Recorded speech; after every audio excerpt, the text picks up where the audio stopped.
I watched him kill 3 men before he ever said my name. The bullet passed so close to my face I felt the heat sear my cheek. Glass exploded. Blood sprayed across marble floors. And Lucien Devereaux, the man who orchestrated my kidnapping, who claimed he loved me, stood over their bodies without a single tremor in his hands. This is the story of how a 24-year-old grocery warehouse worker from Chicago's South Side fell in love with a monster, how obsession became salvation, how I chose darkness willingly. If you want to know how deep this rabbit hole goes, stay until the end. Drop a like, comment your city, so I can see how far this story travels. Because what happens next, you won't believe. The rain that night wasn't poetic. It was cold, mean, the kind that soaked through cheap jackets and reminded you exactly where you stood in the world's hierarchy. Lyra Vale hunched beneath the broken awning of Rosie's cafe. Her phone screen cracked so badly she had to tilt it 3 different ways to read the message. Still coming. Traffic, 20 minutes. She should have canceled, should have stayed home in her studio apartment where the heat barely worked, but at least she controlled who walked through the door.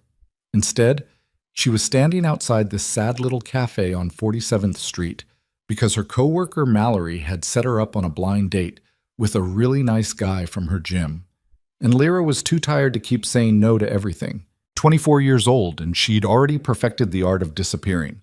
Double shifts at the warehouse left her hands perpetually raw, her back aching, her bank account hovering just above empty. Student loans she'd never finish paying, a dead-end job, a life so small it fit inside a 300-square-foot box. But at least it was predictable, safe, hers.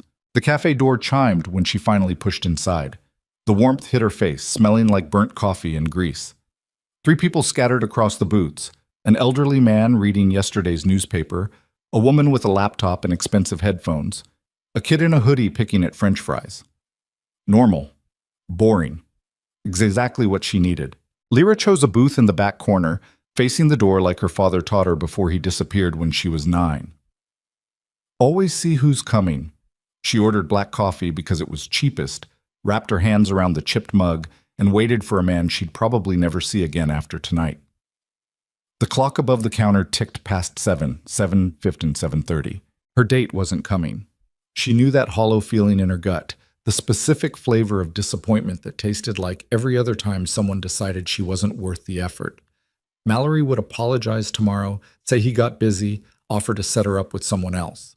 And Lyra would smile and say sure, even though they both knew she wouldn't follow through.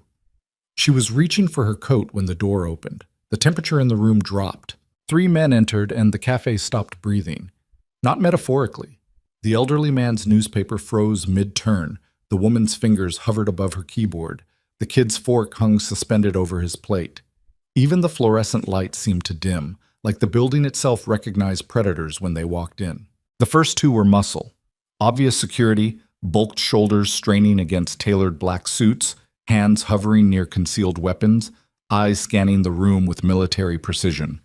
They moved like men who'd killed before and would kill again without losing sleep.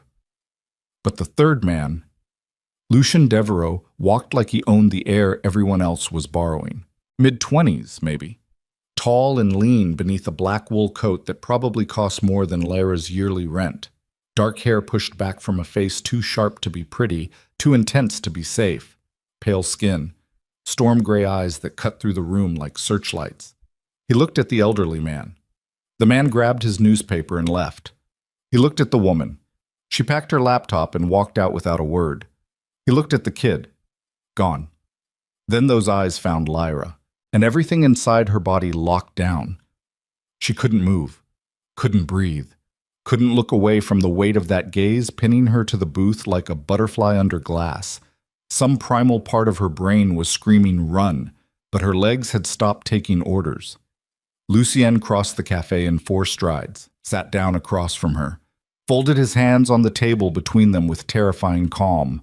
Lyra Vale, he said. Not a question, a statement. His voice was low, controlled, the kind of voice that never had to rise to be obeyed. You have no idea how long I've been waiting for this. Her mouth was dry. I think you have the wrong person. I don't. He tilted his head slightly, studying her with an intensity that made her skin crawl. 24 years old, Lives alone on Ashland Avenue, 3rd floor, apartment 3C. Works the overnight shift at Morrison's warehouse Tuesday through Saturday. Drinks black coffee. Reads Stephen King novels on the bus. Hasn't spoken to your mother in 6 years. Ice flooded her veins. What the fuck? You smiled, Lucian interrupted softly. 3 weeks ago, Thursday night, just after midnight. It was raining, and you were standing outside Morrison's waiting for the bus. No umbrella, soaked through, and you looked up at the sky and smiled like it was the funniest thing in the world. Lyra's heart hammered against her ribs. She glanced toward the door, calculating distance, odds, whether she could reach it before his men moved. The 2 guards had positioned themselves at the entrance and the counter, boxing her in. I'm leaving, she said, pushing to stand. Sit down. It wasn't loud, wasn't aggressive. But something in the absolute certainty of those 2 words made her knees buckle, and she dropped back into the booth before her brain caught up with her body. Lucian's expression didn't change. You're not in danger from me. Then why do I feel like I'm about to die? The corner of his mouth twitched. Not quite a smile. Because you're smarter than most people I meet. Who are you? Someone who's been looking for something real in a world built on lies. He leaned forward slightly, and she caught the scent of expensive cologne and something darker underneath. Gunpowder, maybe. Or blood. And then I saw you smiling in the rain like a woman who understood the joke of existence, and I knew. Knew what? That you were going to change my life. She laughed. Couldn't help it. The sound came out sharp and brittle and slightly unhinged. I stock shelves for $9 an hour. I eat ramen 3 times a week. I'm nobody. You're everything, Lucian said quietly. You just don't know it yet. Before Lyra could respond, the cafe door exploded inward. A man stumbled through, young and wild-eyed, blood streaming from his nose. His shirt was torn, his hands were shaking, and when he saw Lucian, he screamed, Deveros! Please, so... One of the guards moved like lightning. He had the man by the throat and dragged him backward through the door before Lyra could blink. The door swung shut. Through the rain-streaked window, she saw them throw him into the back of a black SUV. The entire thing took 6 seconds. Lucian never looked away from her. What the fuck was that? Lyra's voice cracked. What the fuck is happening? A mistake, Lucian said calmly. He shouldn't have found us here. Found us? You mean found you? She was on her feet now, adrenaline overriding fear. Who was that? What did he want? To beg for his life. The words were so casual, so matter-of-fact, that it took her brain a moment to process them. You're going to kill him. No. Lucien stood, buttoning his coat with precise movements. I'm going to let my people handle it. Same thing. Close enough. Lyra grabbed her coat, her bag, everything in her screaming to get out, get away, get anywhere but here. She pushed past Lucien toward the door, and his hand shot out catching her wrist. Not hard. Not painful, but immovable. Let go of me, she hissed. I can't do that. The fuck you can't? Lyra? Her name in his mouth sounded like a prayer and a threat. The moment that man saw us together, you became a target. Every enemy I have will now assume you matter to me. I don't matter to you. I don't even know you. They don't know that. His thumb brushed across her pulse point, feeling it hammer beneath her skin. And by tomorrow, your face will be on a dozen different intelligence networks across 3 continents. You have one choice now. And what's that? You come with me. You let me protect you until I've eliminated the threat. And then, if you still want to leave, his eyes bored into hers, I'll let you go. You're insane. Probably. He released her wrist. But you're going to get in my car anyway. Why would I do that? Because you're already dead if you don't. Lyra wanted to call him a liar, wanted to scream for help, run into the street, flag down a cop. But something in the flat certainty of his voice made her believe him, made her understand that she'd already crossed a line just by sitting in that booth. Outside, the black SUV was waiting. Rain hammered the roof. The guards held umbrellas. Lucien extended his hand. Trust is earned. I know that. But right now you don't have the luxury of waiting. She looked at his hand, at his face. At the door behind her that led back to her tiny apartment, her dead-end job, her safe little life that had just been incinerated the moment he said her name. If you're lying, she said slowly, if this is some sick game, it's not. How do I know? You don't. He stepped closer, close enough that she had to tilt her head back to hold his gaze. But you know what happens if you walk away alone. You've already done the math. He was right. She'd grown up on Chicago's South Side. She knew how this worked. You didn't get seen with men like this and walk away clean. Lyra took his hand. His fingers closed around hers, warm and certain. Good girl, he murmured. Something in those words made her want to hit him and kiss him at the same time. The SUV smelled like leather and gun oil. The interior was bulletproof glass, reinforced doors, privacy partition between them and the driver. Lucian sat beside her, not touching, but close enough that she felt the heat radiating off his body. They drove in silence through rain-soaked streets, past her neighborhood, past the warehouse, past every familiar landmark until the city gave way to suburbs, then estates, then something else entirely. Where are we going? Lyra asked. Home. You're home. For now. The gates appeared out of darkness, 15 feet of wrought iron and steel, flanked by guard towers. They rolled through into a driveway that curved through manicured grounds lit by spotlights. The house at the end wasn't a house. It was a fortress dressed as a mansion. Stone and glass and sharp angles, 3 stories of wealth and power and fuck you money. The SUV stopped beneath a covered entrance. Lucien got out first, then offered his hand again. She ignored it, climbing out on her own. The guards watched her with expressionless faces. This way, Lucien said. The interior was exactly what she expected. Marble floors, crystal chandeliers, artwork that probably belonged in museums. But there were other details too. Security cameras in every corner, reinforced doors, windows that didn't reflect quite right because they were bulletproof. This wasn't a home. It was a compound. Lucien led her through hallways and upstairs to a bedroom suite that was bigger than her entire apartment.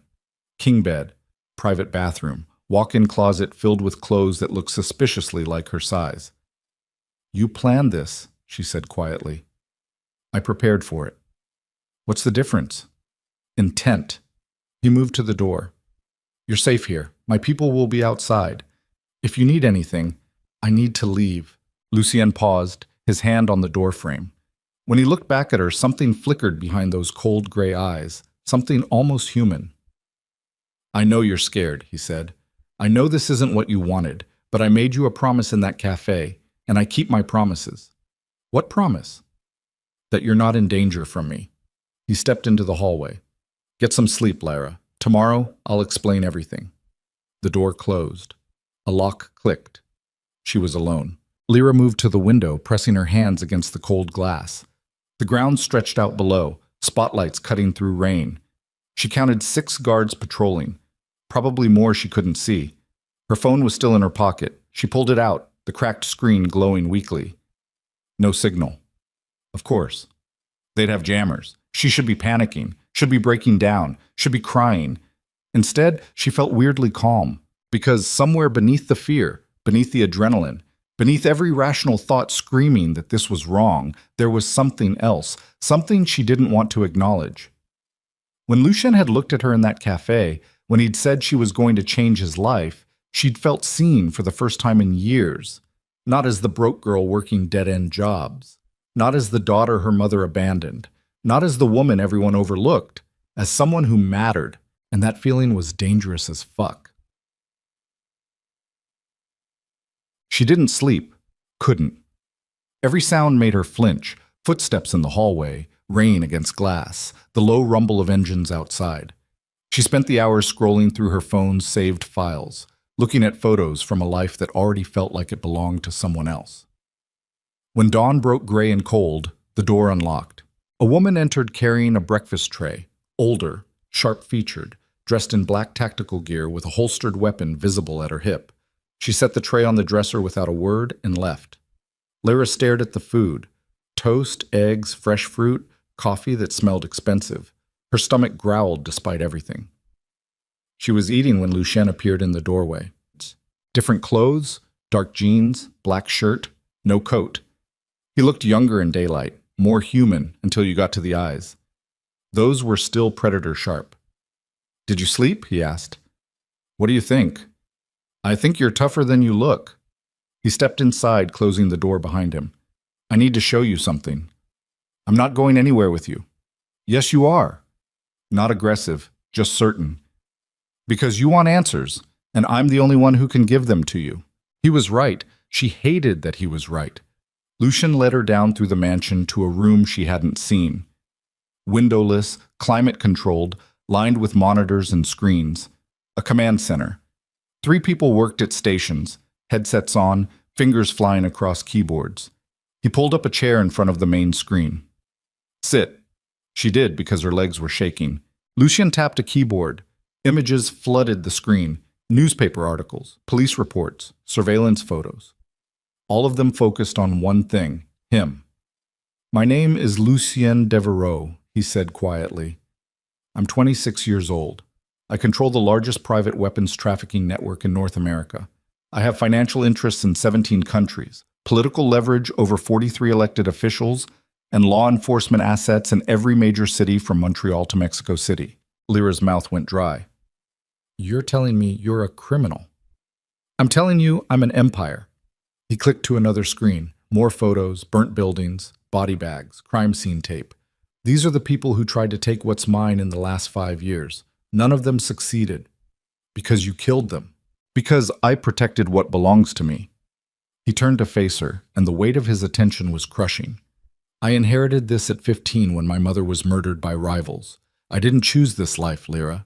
It chose me. And I learned one lesson. Control everything, or everything controls you. What does this have to do with me? Everything.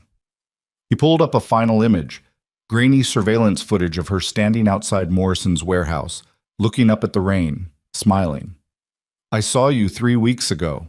I had business near your work, and I saw you standing there in the rain, laughing at something no one else could see.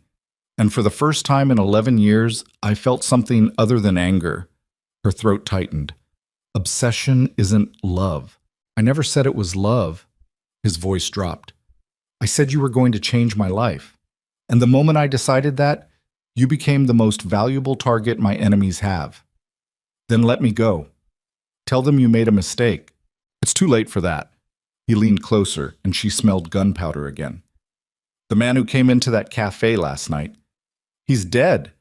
He was a low-level runner for the Volkov Syndicate, and before my people ended him, he sent photos of us to his boss. By now, every criminal organization with a grudge against me knows your face. Ice crawled down her spine. You're lying. Lucien pulled out his phone, showed her a message thread in Cyrillic. She couldn't read it, but the photo was clear. Her and Lucien at the cafe table, his hand on her wrist. They think you're important to me, he said flatly. So now you are. I didn't ask for this. Neither did I. His jaw tightened. But I'm not letting them take you. Lyra stood so fast the chair fell backward. You did this. You walked into that cafe. You said my name. You made me a target just because you saw me smiling in the fucking rain. Yes. The admission stopped her cold. I did this, Lucien continued, standing to face her. I saw something I wanted and I took it without considering the consequences. That's who I am. That's what I do. You're a monster. I know. He stepped closer. But I'm the only thing standing between you and worse monsters. How long? Her voice cracked. How long do I have to stay here? Until the threat is neutralized. Days? Weeks? However long it takes. She wanted to scream, to break something, to hit him hard enough to make him feel a fraction of what she was feeling. Instead, she laughed, that same brittle sound from the cafe. I have a job, bills, a life. I'll handle it. You'll handle it, she repeated slowly. You'll just... What? Pay my rent? Call my boss? Tell them I've been kidnapped by a fucking crime lord? Your boss thinks you're taking a family emergency leave. Your rent is paid for the next 6 months. Your student loans are frozen. He said it like he was reading a grocery list. You don't exist in your old life anymore. You can't just erase someone. I can do anything I want. The terrifying part was he believed it, and worse, she believed him too. Lyra backed toward the door, hands shaking. I need air. You can't leave the grounds. Then show me the fucking grounds. Something that might have been approval crossed his face. This way. He led her through French doors onto a terrace that overlooked the estate. The rain had stopped, leaving everything gleaming and cold. Gardens stretched out in geometric patterns. A black iron fence marked the perimeter, topped with cameras. "How many people work for you?" she asked. "Here? 32? Globally?" I stopped counting. "And they all know what you do? They profit from what I do." He leaned against the railing beside her, not quite touching. "Loyalty is expensive. I pay better than conscience." She should hate him. Every moral fiber should be recoiling. But when she looked at him in the gray morning light, she didn't see a monster. She saw someone who'd been forced to become one. "Your mother," she said quietly. "How did it happen?" His hands tightened on the railing. "Car bomb. Meant for my father. He died 3 months earlier from cancer, so they went after the next in line. You." She got in my car that morning, turned the ignition. His voice was flat, empty. I was 15 feet away, close enough to see everything, not close enough to stop it. Lyra felt something crack in her chest. "I'm sorry." "Don't be." He turned to face her, and those gray eyes were winter cold again. It made me what I needed to be. "Alone?" The word hung between them like a blade. Lucian's jaw worked. Alive. They stood in silence, and Lyra realized with creeping horror that she understood him, understood what it meant to choose survival over everything else. She'd been doing it her whole life, working dead-end jobs, living in a shoebox, making herself invisible so the world wouldn't crush her. They were the same, just different scales. "I need to call my friend," she said finally. "Mallory, she'll be worried. I'll arrange it, supervised." "Of course." She laughed bitterly.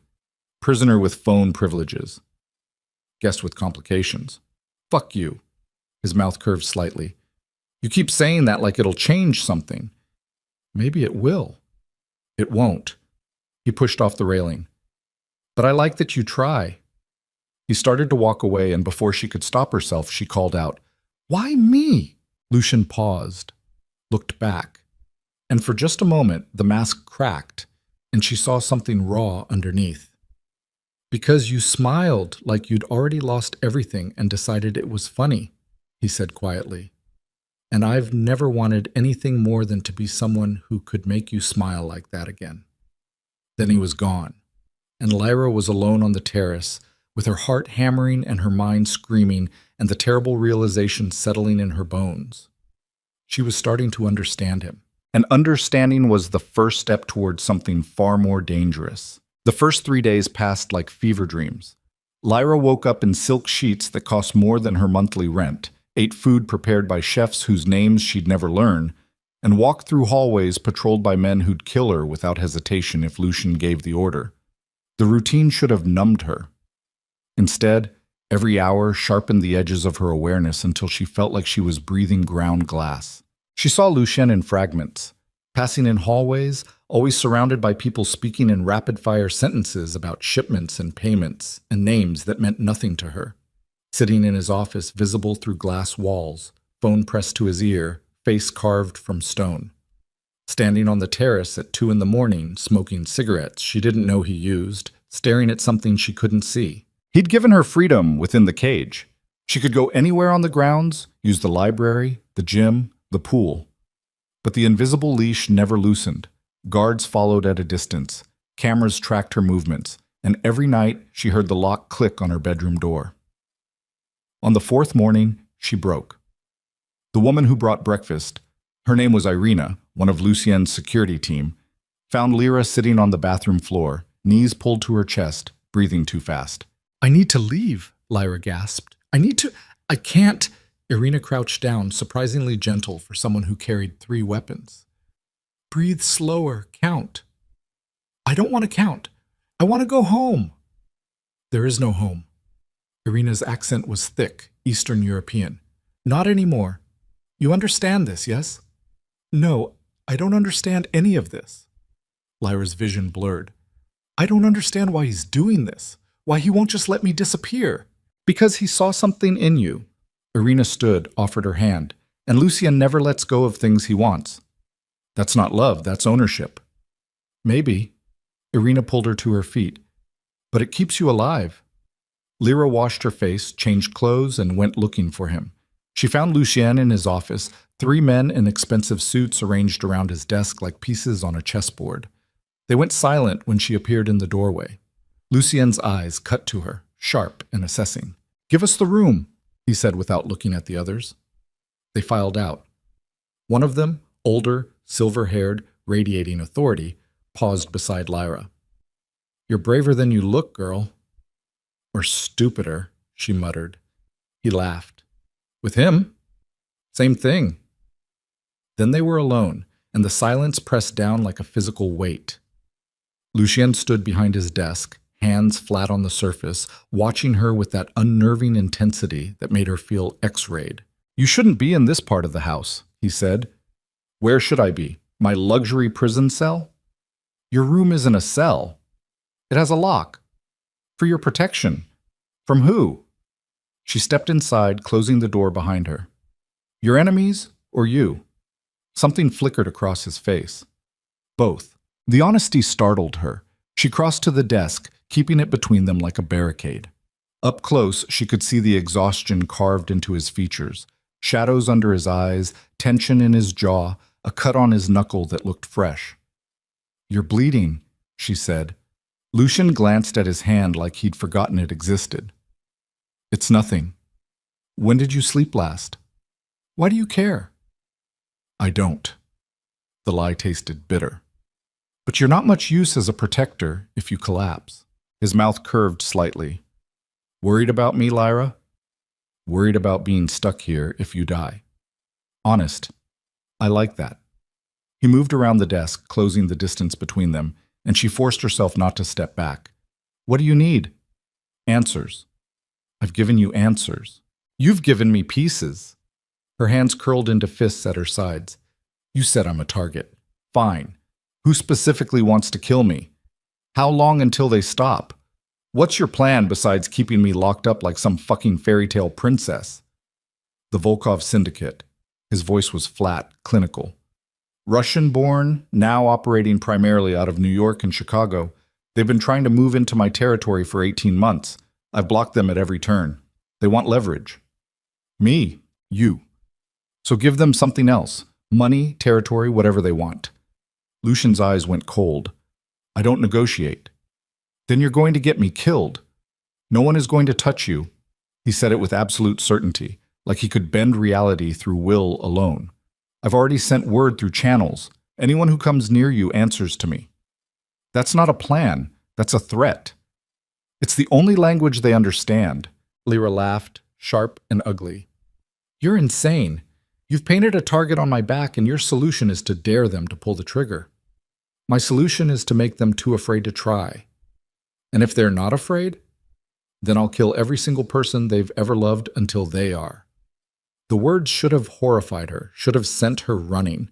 Instead, she felt a sick pull of relief because at least his insanity had direction. "How long?" she asked quietly. 2 weeks. Maybe 3. He studied her face. "The Volkovs are careful. They'll watch, wait, look for an opening. When they realize there isn't one, they'll move to other targets. And then I can leave. And then we'll discuss it." "Discuss?" Her voice rose. "You said if I wanted to leave." "I said I'd let you go." His hand came up, fingers brushing her cheek so lightly, she almost didn't feel it. "I didn't say you'd want to." She slapped his hand away. "Don't touch me." "You liked it when I did." "Fuck you." "Not yet." He stepped back and the air rushed into the space between them. "But you're thinking about it." "I'm thinking about how to escape." "Liar." His smile was knife sharp. "You're thinking about why you haven't tried." The truth of it hit her like a fist to the gut. Because he was right. She could have tried. Could have attempted the gates, the walls. Could have screamed for help when guards changed shifts. But she hadn't. Because some sick part of her wanted to stay. Wanted to understand him. Wanted to be seen the way he saw her. "I hate you," she whispered. "I know." He moved toward the door. "Dinner's at 7. Try to eat something." "Where are you going?" "To handle business." He paused, looking back. "Stay in the main house today. There's increased chatter on the networks. I don't want you outside." "Afraid someone might take your toy?" "Afraid someone might take the only thing I care about." Then he was gone, and Lyra was alone with her heart hammering and the terrible realization that she'd stopped being his prisoner somewhere around the third day. Now she was something worse. Complicit. Psych. She spent the afternoon in his library, a two-story room lined with books that looked red rather than decorative. She'd expected business manuals, maybe some military strategy. Instead, she found poetry, philosophy, fiction worn soft with handling, Dostoevsky in Russian, Camus in French, Stephen King novels with dog-eared pages. He read the same books she did. The thought unsettled her more than the weapons or the guards or the casual violence. Because monsters weren't supposed to read, weren't supposed to underline passages or leave notes in margins or dog-ear pages at sentences that mattered. She was pulling down a copy of The Outsider when she heard raised voices from the hallway. Male, angry, getting closer. Lyra moved to the door, pressing her ear against the wood. Completely fucking reckless. That was the silver-haired man from earlier. You bring her here, lock her down, and think the Volkovs won't see it as weakness? They'll see it as a warning. Lucien's voice, colder than she'd heard it. I protect what's mine. She's not yours. She's a civilian you've decided to play house with. Watch your tone, Marcus. Or what? You'll kill me too? A bitter laugh. I've stood by you for 11 years, Lucian. Watched you build this empire from blood and bullets. But this girl? She's going to burn everything we've worked for. Then let it burn. Silence. Heavy and dangerous. Marcus spoke again, quieter. You sound like your father. My father was weak. Your father was human. You've forgotten what that means. Being human got my mother killed. And being a monster will get this girl killed. Marcus's voice cracked. You think the Volkovs are your only problem? Every organization from here to Miami is watching this. They see you obsessed, distracted, vulnerable. They're circling, Lucian. Let them circle. They'll come for her. You know they will. I know. A pause. And I'll be waiting. Footsteps. Coming toward the library. Lyra scrambled back to the bookshelf, grabbing the King novel at random, forcing her breathing to steady. The door opened. Lucien stood there, tie loosened, that fresh cut on his knuckle split open again. You heard, he said. Not a question. Some of it. Marcus thinks I'm making a mistake. Is he right? Lucien crossed to where she stood, so close she had to tilt her head back to meet his eyes. Probably. Then why not let me go? Cut your losses. Because losing you would be worse than any damage they could do. His hand came up, fingers threading through her hair, and this time she didn't pull away. Marcus doesn't understand. None of them do. Understand what? That I was already dead before I saw you. His thumb traced her cheekbone. I've been dead for 11 years, just a corpse walking around running an empire. And then you smiled in the rain and I felt something. Obsession isn't feeling, it's sickness. Maybe I'm sick then. He leaned closer, breath warm against her lips. But you're the only cure I've got. She should have pushed him away, should have screamed, should have done anything except what she did next. Lyra kissed him. It wasn't gentle, wasn't romantic. It was teeth and desperation and fury, her hands fisting in his shirt while his arms locked around her waist. He tasted like cigarettes and coffee and something darker she couldn't name. When they broke apart, both breathing hard, she saw something raw in his eyes. That was a mistake, she gasped. I don't care. I do. She shoved at his chest. This is insane. You're insane. I'm fucking insane for what? He caught her wrists, holding her still. For wanting me? For understanding me? For not running when I had the chance. There was never a chance. His grip tightened. The moment I walked into that cafe, your fate was sealed. You don't get to decide my fate. I already have. She jerked free, putting distance between them. Her lips still burned. Her hands were shaking. What happens when you get bored? When the obsession fades and I'm just another problem to handle? That won't happen. You can't know that. Yes, I can. He moved toward her again, predator slow. Because I've never wanted anything the way I want you. Not power, not control, not revenge. Just you. That's not love, Lucian. That's possession. Maybe. He backed her against the bookshelf. But you want to be possessed. No. Liar. His mouth brushed her ear. You kissed me back. You could have fought, could have screamed, could have run, but you didn't. Because I'm trapped here. You're trapped everywhere. His hands framed her face, forcing her to look at him. At least here, someone sees you. The words broke something open inside her chest. Because he was right. God help her. He was right. She'd spent her whole life being invisible, to her mother, to her bosses, to every person who'd looked past her like she was furniture. And here was this monster who'd burned down her entire existence just to make her the center of his world. I hate this, she whispered. I know. I hate you. I know that too. Then let me go. No. He kissed her forehead, gentle in a way that terrified her more than violence. But I'll try to make it easier. He stepped back, adjusting his tie, transforming back into the cold kingpin she'd first seen in the cafe. Dinner at 7. Wear something nice. Why? Because I want to see you in something other than jeans and anger. What if I don't come? Then I'll come get you. He moved to the door. And we both know you like it when I do. He left her alone among the books with her heart racing and the taste of him still on her lips, and the horrifying understanding that she'd just crossed a line she couldn't uncross. She wore black because it felt like mourning. The dress appeared in her room at 6, simple, elegant, the kind of thing she'd never owned in her old life. It fit perfectly, of course. He'd probably had her measurements from the beginning. The thought should have creeped her out. Instead, she felt a sick thrill at being known that thoroughly. Irina appeared at 6:45 to escort her down. You look beautiful. I look like a doll he's dressing up. Same thing, Irina smiled slightly. But better than looking like a target. They walked through hallways Lyra was starting to recognize. The mansion was a labyrinth of power, offices where men made decisions that ended lives, conference rooms where territories were divided, surveillance centers where cameras watched everything, and underneath it all, the constant hum of violence waiting to happen. The dining room was intimate. Small table, candles, windows overlooking the grounds where armed guards patrolled in the darkness. Lucien stood when she entered, and something in his expression made her breath catch. He looked at her like she was air. Beautiful, he said quietly.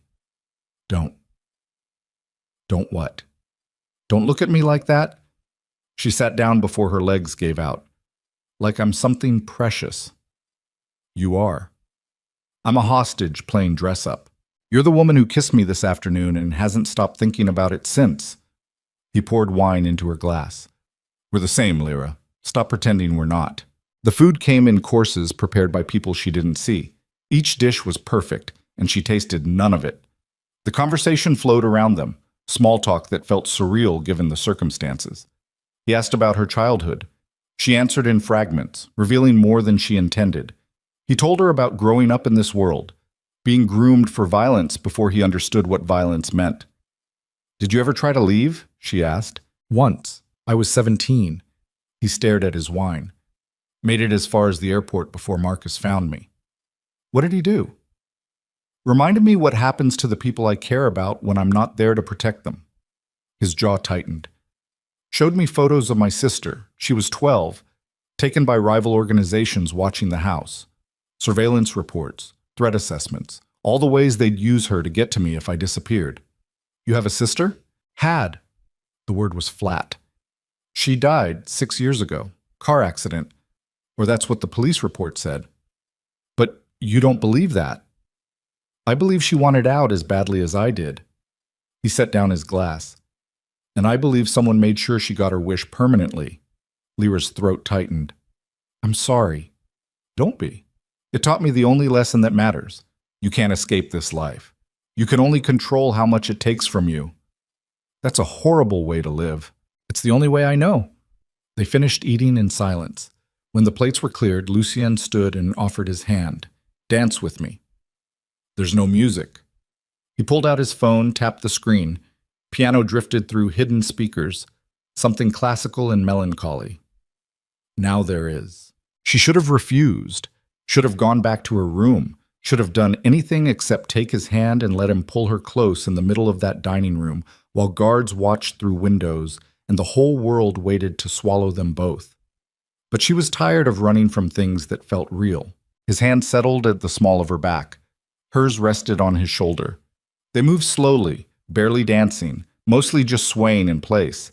She could feel his heartbeat against her chest, could smell his cologne mixed with cigarette smoke, could see the exhaustion in his face that he tried to hide from everyone else. "Why me?" she asked again. "Really, not the poetic bullshit about smiling in the rain. Why did you choose me to ruin your life over?" He was quiet for a long moment. When he finally spoke, his voice was barely above a whisper. "Because you looked free. Standing there in the rain with nothing, laughing at everything. And I've never been free a day in my life. I wasn't free.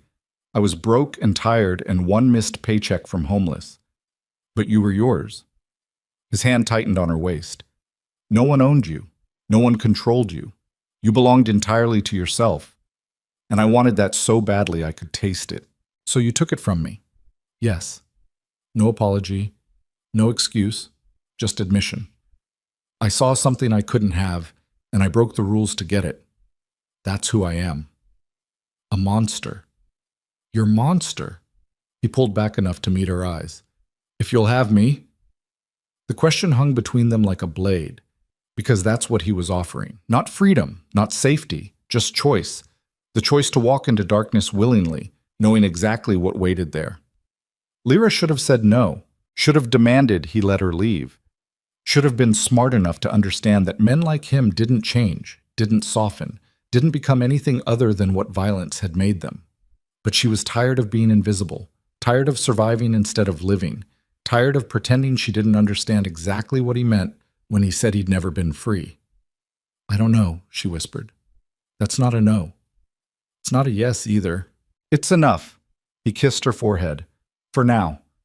The music stopped. The moment broke. Lucian stepped back, suddenly all business again. "I need to make some calls. Irina will take you back to your room." "What's happening?" Marcus received intelligence. The Volkovs are moving faster than expected. He checked his phone, frowned. "There's chatter about a gathering tomorrow night. Neutral ground. They want to talk." "That's good, right? Talking is better than killing." His smile was winter cold. "In my world, talking is just foreplay before the killing starts." He left her there with Irina, who appeared from the hallway like a shadow given form. They walked back in silence, but Lyra felt the tension radiating off the other woman. "He's different with you," Irina said when they reached the bedroom door. "Different how?" "Human." She checked the hallway, lowered her voice. "I've worked for him 5 years, never seen him care about anything except results. But you make him sloppy." "Is that bad?" "Yes." Irina's eyes were hard. "Because sloppy gets you killed in this business. And if he dies protecting you, everyone who depends on him, me, Marcus, 32 people in this house alone, we all die too." The weight of it settled on Lyra's shoulders like concrete. "What do you want me to do?" "Want?" "Nothing." Irina opened the door. "But if you care about him at all, convince him to let you go before this meeting tomorrow. The Volkovs want blood. They'll get it one way or another." "You think they'll kill me?" "I think they'll try. And I think he'll burn the world down trying to stop them." She stepped back. "Get some sleep. Tomorrow will be ugly." The door closed. The lock clicked. Lyra stood in the dark room staring at nothing and realized with creeping horror that she'd already made her choice. Sometime between the library kiss and the dining room dance, she'd stopped seeing Lucien as her captor and started seeing him as something else. Not a savior, not a lover, something more dangerous than both. An equal. Someone as trapped and desperate and hungry for connection as she'd been her whole life. And that understanding was going to get them both killed. She woke to gunfire. Not close. Somewhere on the grounds, sharp cracks that echoed through the pre-dawn darkness. Lyra rolled out of bed, heart hammering, and ran to the window. Spotlights swept across the lawn, guards ran in formation, and in the distance she saw flames. The door burst open, Irina dressed in full tactical gear, weapon drawn. Get dressed, now. What's happening? They're here! She threw clothes at Lyra, jeans, boots, a dark jacket. The Volkovs hit one of the outer buildings. Distraction. Lucien thinks the real attack is coming for the house. Lyra dressed with shaking hands. More gunfire. Closer now, shouting in Russian and English. The building's alarm system screamed to life. Irina grabbed her arm, dragged her into the hallway. Other guards rushed past, weapons ready. The mansion had transformed into a war zone in minutes. Where's Lucien? Lyra shouted over the noise. Command center, he's coordinating defense. They moved through hallways that felt suddenly unfamiliar in the chaos. Every shadow could hide an enemy. Every corner could explode into violence. Irina kept Lyra behind her, weapon sweeping angles with professional efficiency. They were 3 corridors from the command center when the lights went out. Emergency systems kicked in immediately, red backup lighting that turned everything into a horror movie. Irina's radio crackled, voices speaking too fast to parse, then silence. Fuck, Irina breathed. What? They're inside. A door at the end of the hallway exploded outward. 3 men in black tactical gear poured through, weapons raised. Irina fired first, dropping one immediately. The other 2 scattered, returning fire. Bullets chewed through walls, glass shattered. Lyra dropped flat, hands over her head, while Irina moved like a dancer through the chaos. Another guard appeared from a side corridor, joining the fight. The hallway became a shooting gallery. Lyra crawled behind an overturned table, making herself as small as possible, while men died around her with sounds she'd remember forever. When the silence came, it was worse than the noise. Irina appeared above her, breathing hard, blood on her face. You hurt? No, I don't think so. Good. Move. They ran. Past bodies Lyra tried not to look at, through smoke that burned her lungs, down stairs that felt like descending into hell. The command center door was reinforced steel, locked from inside. Irina pounded on it. It's me! Open up! The locks disengaged. The door swung open. And there was Lucien. He looked like war personified. Blood on his shirt, gun in his hand, eyes burning with something between rage and relief when he saw Lyra. He grabbed her, pulled her inside, held her against his chest for 3 seconds while the world burned around them. You're okay, he said against her hair. What's happening? They breached the perimeter, 4 entry points, professional team. He released her, moved back to the monitors showing feeds from around the property. This isn't about talking. This is about sending a message. What message? That I'm vulnerable. His jaw was tight. That caring about someone makes me weak. Are they right? He looked at her, really looked, and she saw the truth in his face before he spoke it. Yes. Marcus burst through another door, covered in concrete dust. West Wing is secure. We've got 8 confirmed enemy casualties, 3 of ours wounded, but they're retreating. How many got away? At least 4, maybe more. Lucian studied the monitors, his expression unreadable. Then he did something that made Lyra's blood run cold. He smiled. Good, he said quietly. Marcus stared at him. Good? They just breached your home. They came for her. They failed. And now I know exactly what they're capable of. He turned to Lyra. And they know what I'm willing to do to protect you. This is insane. She stepped forward, anger overriding fear. People are dead. Your people. Because of me. Because of them. His voice cut like glass. They chose to attack my home. They chose to threaten what's mine. This is on them. I'm not yours. Yes, you are. He crossed to her in 3 strides, hands framing her face. You've been mine since the cafe, since the rain, since the moment I decided you were worth burning the world for. Then stop burning it. Her voice cracked. Let me go. Tell them they were right, that I don't matter, that... No. Lucien, I said no. His thumbs brushed away tears she didn't realize she'd shed.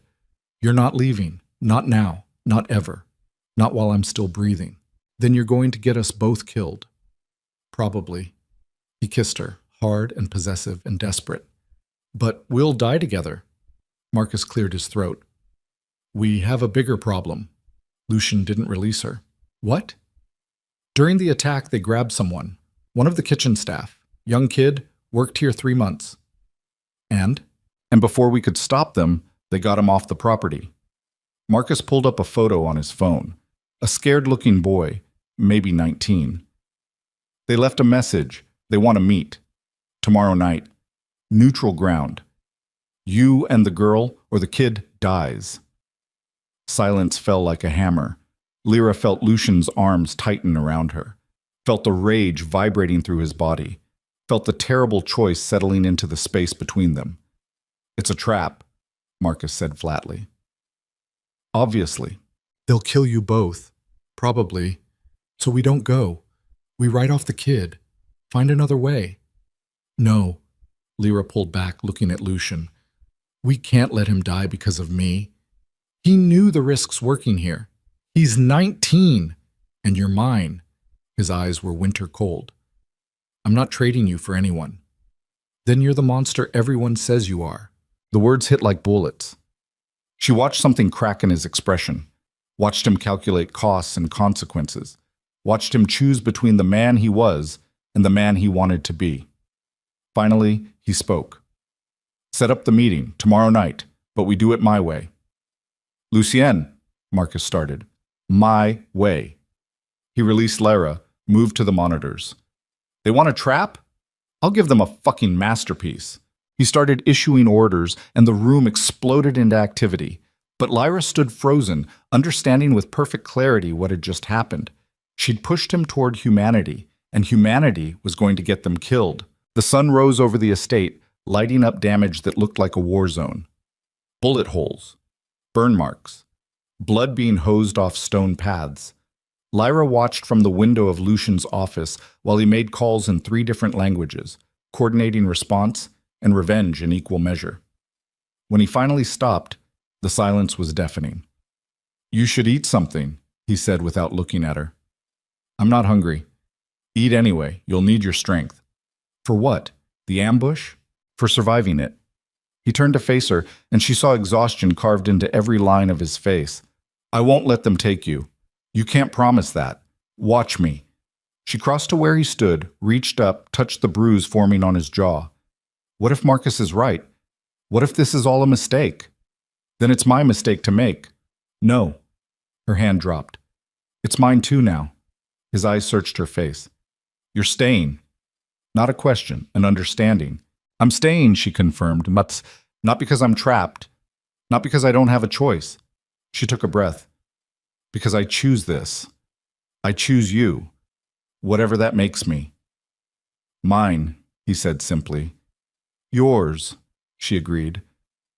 And when he kissed her this time, it felt less like possession and more like a promise. That they'd walk into fire together. That they'd burn or survive as one. That there was no going back from this moment.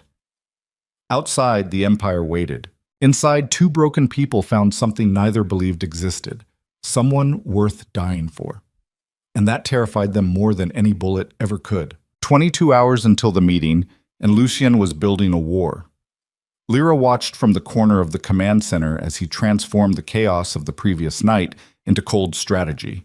Maps spread across tables, photographs of the proposed meeting site, an abandoned warehouse complex near the shipping yards, personnel files of every person who'd be in position, weapons inventory, escape routes, contingency plans stacked on contingency plans. Marcus stood opposite him, arms crossed, radiating disapproval. This is suicide dressed up as tactics. This is insurance. Lucian marked another position on the map. 12 shooters on the perimeter. 3 inside posing as neutral party security. 4 more in the building across the street. They want me exposed? I'll give them theater. And when they bring 50 men instead of 12? Then we adapt. With her standing in the middle of the kill zone, Marcus jabbed a finger toward Lyra. She's not trained, not prepared. 1 bullet goes wide, and 1 bullet goes wide, and I end the Volkov family line permanently. Lucian's voice was ice. They know this. It's why they'll be careful. You're betting her life on them being careful. I'm betting her life on them being smart enough to know what happens if they're not. Lyra pushed off the wall. Stop talking about me like I'm not here. Both men turned. Marcus looked at her with something like pity. Lucien looked at her like she was the only solid thing in a liquid world. You should rest, Lucian said. I should know what I'm walking into. A trap. I got that part. She moved to the table, studied the maps that meant nothing to her. What happens if they don't play by your rules? They will. But if they don't, he was quiet for a long moment. Then, you run. Irina will be positioned at the northwest exit.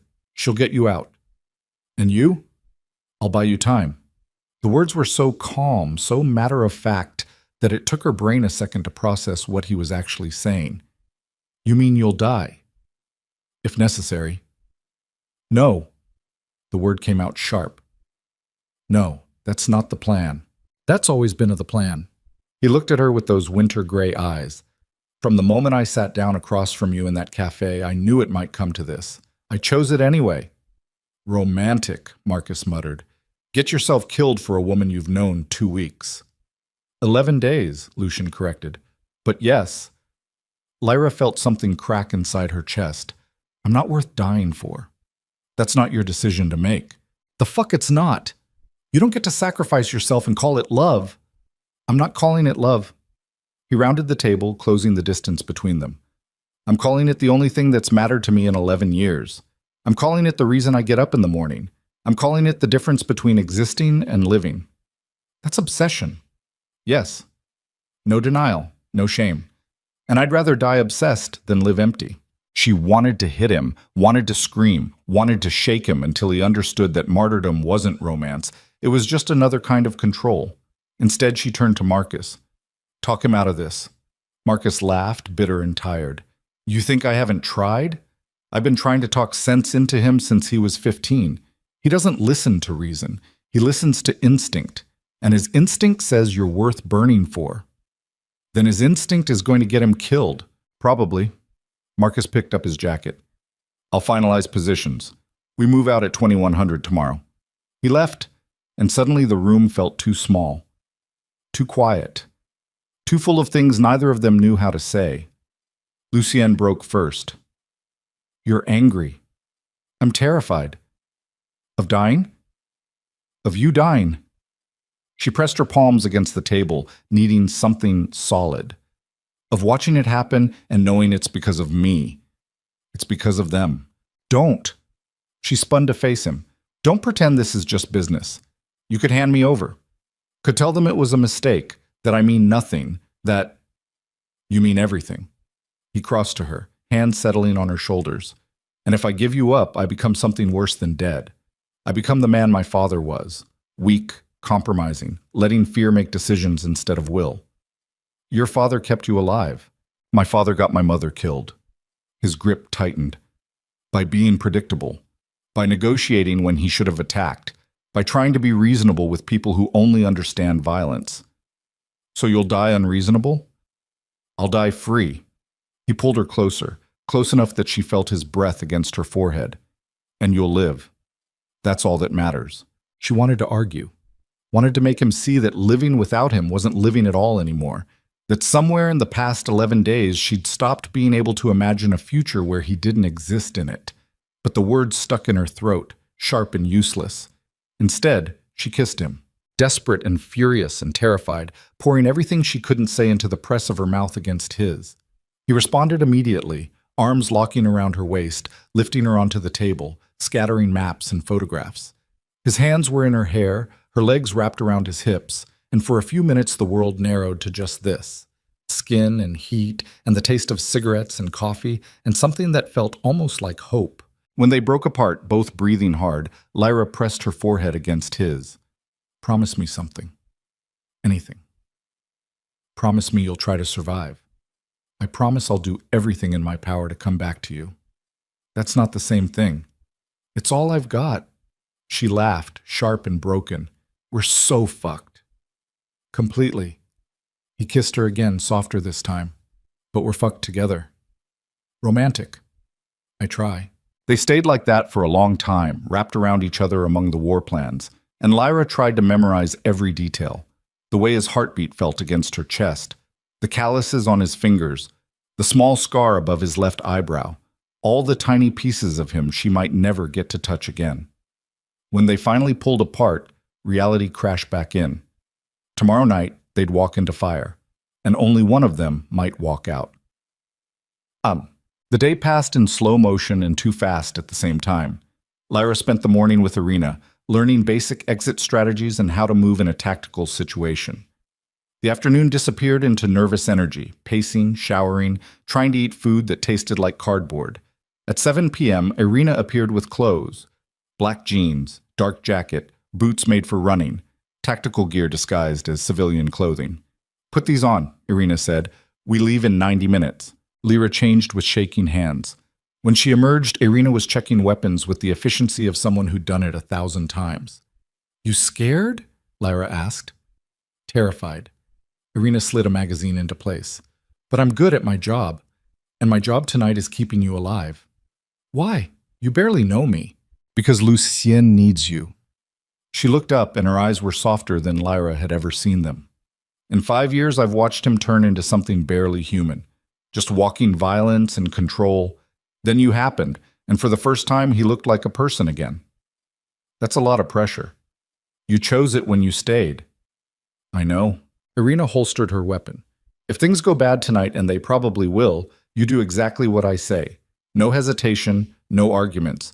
Your only job is to run when I tell you to run." "What about Lucien?" "Lucien's job is to make sure you have the chance to run." She moved to the door. "Come on, time to go." The convoy assembled in the underground garage. 3 black SUVs, each armored and bulletproof. 12 guards total, all armed, all moving with military precision. The air tasted like gun oil and adrenaline. Lucien stood beside the lead vehicle, dressed in black, looking like death personified. When he saw Lyra, something flickered in his expression. Fear, maybe, or the closest thing to it she'd seen from him. "Ready?" he asked. "No." "Good. Fear keeps you sharp." He opened the door. "Stay close to me. If shooting starts, you get behind me and stay there." They drove through the city in tense silence. Lyra sat pressed against Lucien's side, feeling the weapon holstered at his hip, the tension vibrating through his body. Through tinted windows, she watched Chicago pass by. Normal people living normal lives, completely unaware that somewhere in the darkness, people were about to die. The warehouse district appeared like a wound in the urban landscape. Abandoned buildings, broken windows, streets lit by stuttering fluorescents. The convoy rolled to a stop 3 blocks from the meeting site. Marcus appeared at the window. "Perimeter teams are in position. No sign of unusual activity." "Which means they're already here." Lucien checked his phone. "We're 10 minutes early. Let them sweat." Those 10 minutes felt like hours. Lyra watched guards take positions, checking sight lines, coordinating through earpieces. The orchestrated violence of it was almost beautiful in its precision. Finally, Lucien turned to her. "Last chance. You can stay in the vehicle. Irina will keep it running." "We do this together." "We do this together," he agreed. They walked into the warehouse like they were walking into their own execution. The interior was exactly what Lyra expected from 1,000 crime movies. Concrete floors, rusted machinery, shadows that could hide a dozen shooters. Sodium lights hung from the ceiling, casting everything in sickly yellow. At the center of the space, a single table with 4 chairs. 3 men waited there. The one in the middle was older, 60 maybe, with silver hair and a face that had seen too much violence to flinch at more. He wore an expensive suit that couldn't hide the killer underneath. "Devereaux," he said in heavily accented English. "You came." "Volkov." Lucien's voice was flat. "I'm here for the boy." "Yes, the boy." Volkov smiled, and it was the smile of a shark. "He's alive. For now. But first, we talk." "There's nothing to talk about." "I disagree." Volkov's eyes slid to Lyra. "This is her? The girl worth starting a war over?" "Careful." The word was a knife. "Just curious." Volkov leaned back in his chair. "She must be something special to make the great Lucien Devereaux so sloppy." Lyra felt Lucien tense beside her, felt the violence coiling in him like a spring. Marcus appeared at their left, 3 guards at their right. The positioning was perfect. Textbook. Too perfect. "Where's the boy?" Lucien demanded. "Safe." Volkov gestured to the empty chairs. "Sit. Let's be civilized." They sat. Lyra between Lucien and Marcus, feeling like bait at the center of a trap. The air was thick with tension, every man in the room calculating angles and odds. "You've been disrupting my business for 18 months, Volkov said conversationally, "blocking shipments, turning my contacts, making me look weak to my partners." "You are weak." "Perhaps," Volkov smiled again. "But I'm also patient, and I've learned something about you, Devereaux. Something important." "What's that?" "You have rules, lines you won't cross, makes you predictable." "I'm predictable?" Lucian laughed, cold and sharp. "You're the one who walked into a meet thinking I'd negotiate." "Oh, we're not here to negotiate." Volkov pulled out his phone, set it on the table. "We're here to teach you a lesson about consequences." He tapped the screen. The video feed showed the kitchen boy, bound to a chair in some anonymous room. He was crying, begging into the camera. Then a masked figure stepped into frame and shot him in the head. The image went black. Lyra's stomach turned to ice. She heard Marcus curse, felt Lucien go absolutely still beside her with the kind of stillness that preceded explosive violence. "He's been dead for 6 hours, Volkov said calmly. "This meeting was never about exchange. It was about getting you here, exposed, distracted." "You made a mistake," Lucien said quietly. "Did I?" Volkov stood. "I don't think so. You see, while you've been so focused on your little girlfriend, I've been making new friends. Important friends. The kind who have access to things you don't." "What things?" "Information." Volkov's smile widened. "About a man named Marcus Chen, your right hand, your most trusted advisor, the man who stood by you for 11 years. Lucian's head turned fractionally toward Marcus. "What's he talking about?" Marcus's face was stone. "I have no idea." "Don't you?" Volkov pulled out another phone. "Let me refresh your memory. 18 months ago, you contacted me, offered to provide intelligence on Devereaux's operations, in exchange for immunity when my organization took over his territory." "Bullshit," Marcus snarled. "Is it?" Volkov tapped the phone. "Shall we listen to the recordings?" Audio filled the warehouse, a voice that sounded exactly like Marcus, discussing shipment routes, security protocols, weaknesses in Lucian's network. Meeting after meeting, month after month. 18 months of betrayal played out in crystal clear fidelity. Lyra felt the temperature drop 10 degrees. Lucien stood slowly, turned to face Marcus, and the look in his eyes was something beyond rage, beyond fury. It was the look of a man watching his entire world crack apart. "Tell me it's fake," Lucien said softly. Marcus stood too, hands open, placating. "Lucien, listen to me. Tell me it's fake. I can explain." The punch came faster than Lyra could track. Lucien's fist connected with Marcus's jaw, sending him sprawling. Guards rushed in, but Lucien waved them back, standing over Marcus with murder in his eyes. "How long?" Lucien's voice shook. "How long have you been selling me out?" Marcus touched his bleeding mouth. "It's not what you think." "Then explain it to me." Lucien grabbed him by the collar, hauled him upright. "Explain how my most trusted advisor has been feeding information to my enemies for 18 months. "Because you were going to get everyone killed," Marcus shouted back. "Your obsession with this girl, your refusal to compromise, your father's mistakes all over again. Someone had to think about the people who depend on you." "So you went to the Volkovs?" "I went to the only people with the power to stop you from self-destructing." Marcus grabbed Lucien's wrists. "I was trying to save you. By betraying me. By building a bridge for when you inevitably burned yours."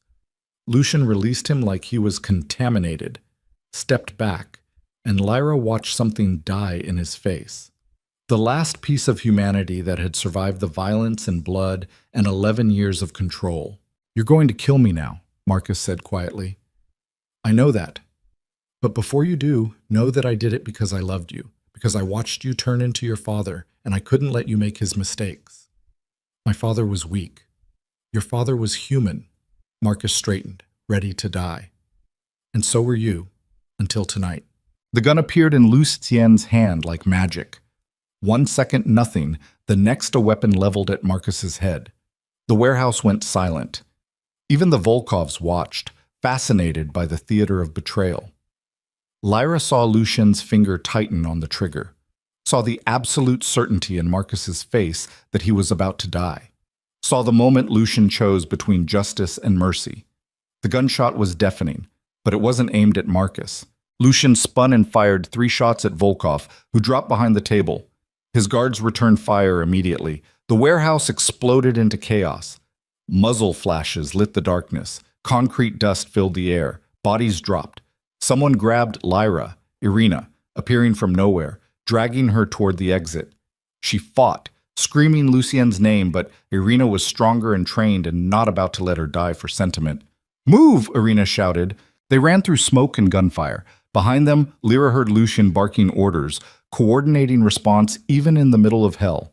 Heard Marcus's voice, too, calling out positions, still trying to keep him alive even after everything. They were 10 feet from the exit when it exploded inward.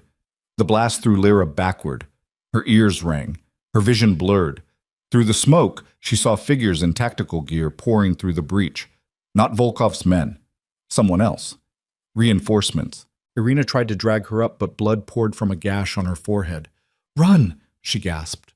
"Lyra, run!" But Lyra couldn't run, couldn't move, could only watch as the warehouse became a slaughterhouse. Lucian's men fighting on 2 fronts, bodies falling, blood pooling on concrete, and then hands grabbed her from behind. Professional. Efficient. Zip tie around her wrists before she could scream, bag over her head before she could see their faces. The last thing she heard before darkness took her was Lucian's voice, raw and desperate, screaming her name. Then nothing. She woke in motion. Vehicle interior, cloth bag still over her head. Her hands were bound behind her, shoulders screaming from the position. She tried to speak, but duct tape covered her mouth. Panic hit like a wave. She thrashed, trying to break free, and someone's hand pressed down on her shoulder. "Stop." Male voice, American accent. "You'll hurt yourself." She kept fighting until exhaustion won. Then she lay still, trying to control her breathing, trying not to hyperventilate inside the bag. How long they drove, she couldn't tell. Could have been 20 minutes, could have been 2 hours. Time became meaningless in the darkness. Eventually, the vehicle stopped. Doors opened, hands grabbed her, pulled her out into cold air that smelled like water and rust. They walked her across uneven ground, gravel, maybe, or broken asphalt. Then inside, through what sounded like a large space based on the echo of footsteps. They sat her in a chair, cut the zip ties, removed the bag and tape.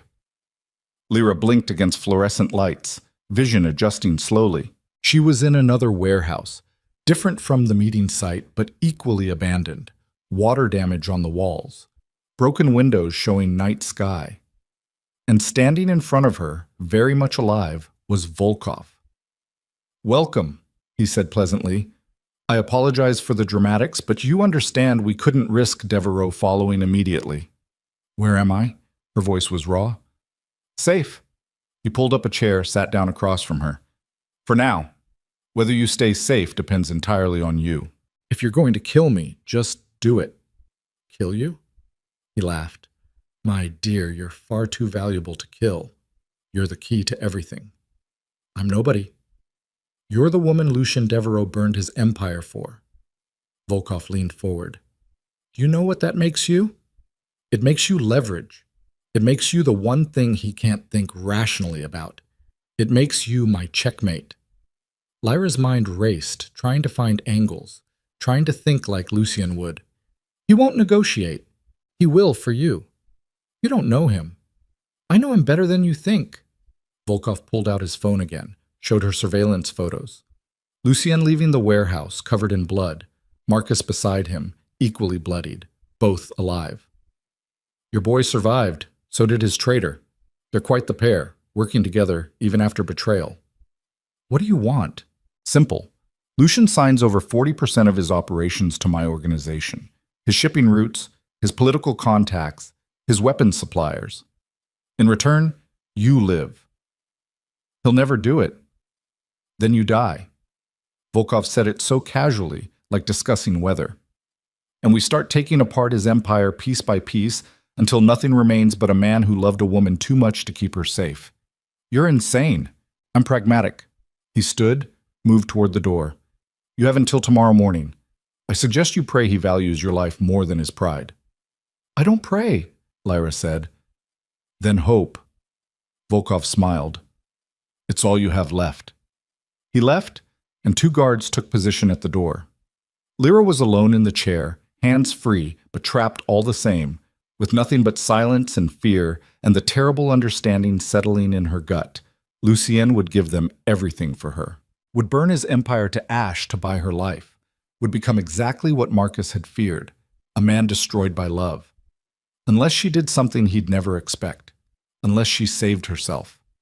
The thought was terrifying and liberating in equal measure, because for 11 days she'd been a prize worth fighting for, a treasure worth protecting, a woman valuable enough to start wars over. But she'd never been helpless.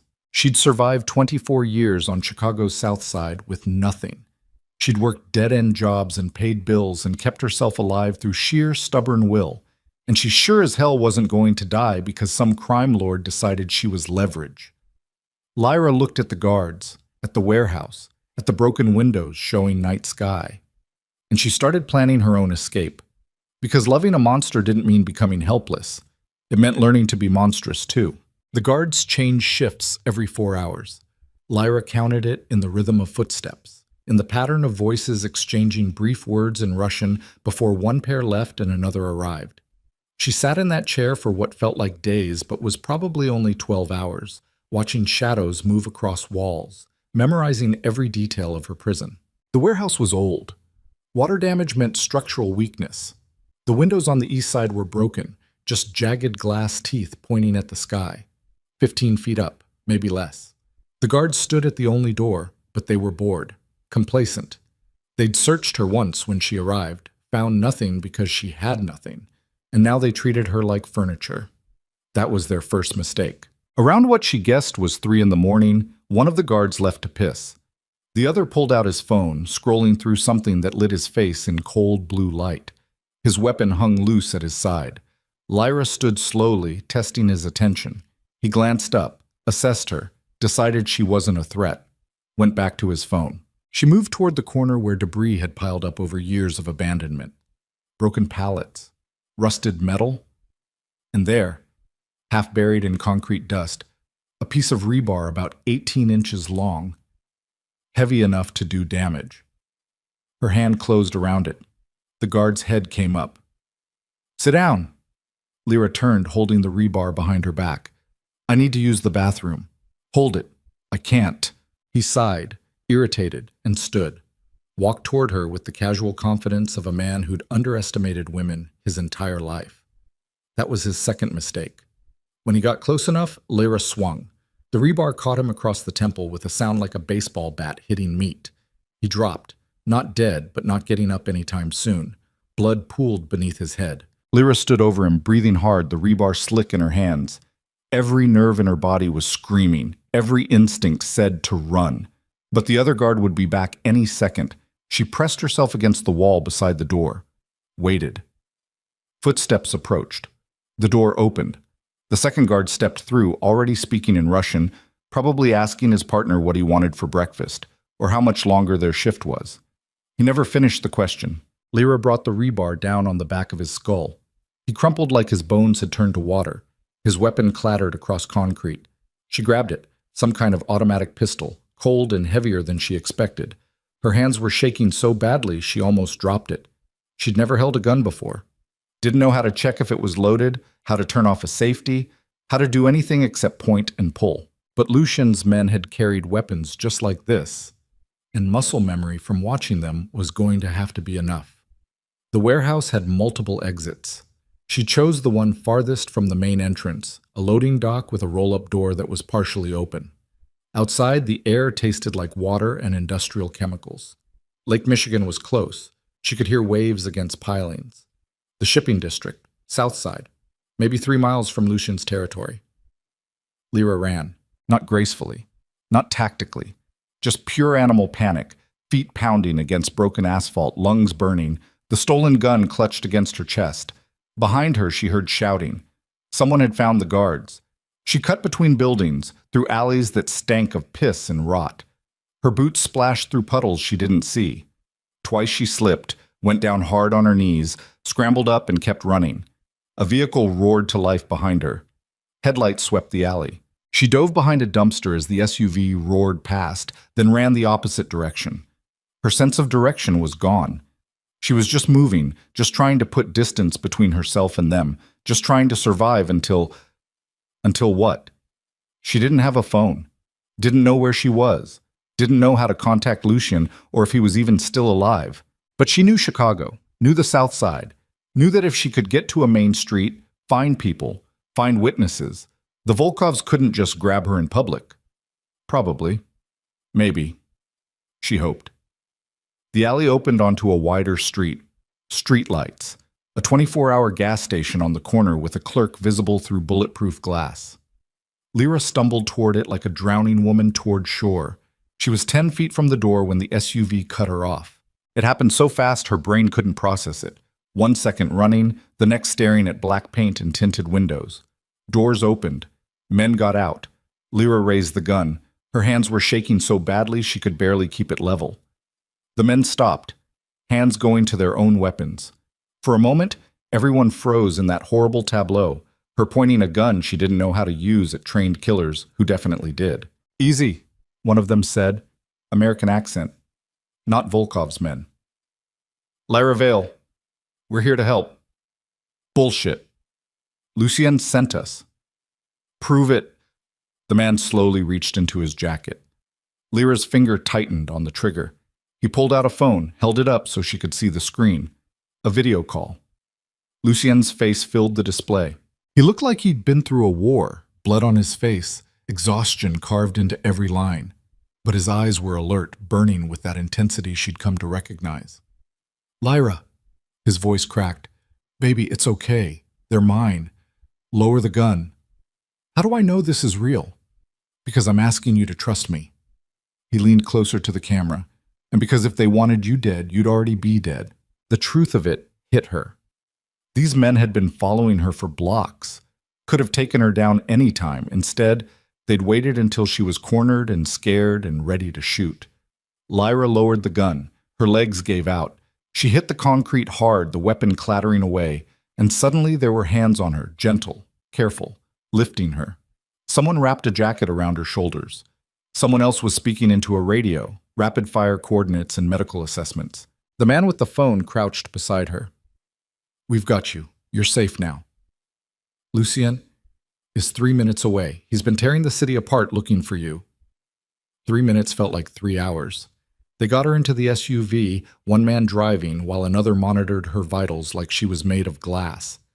She couldn't stop shaking, couldn't stop replaying the moment she'd brought that rebar down on a man's skull, the sound it made, the way his eyes went empty.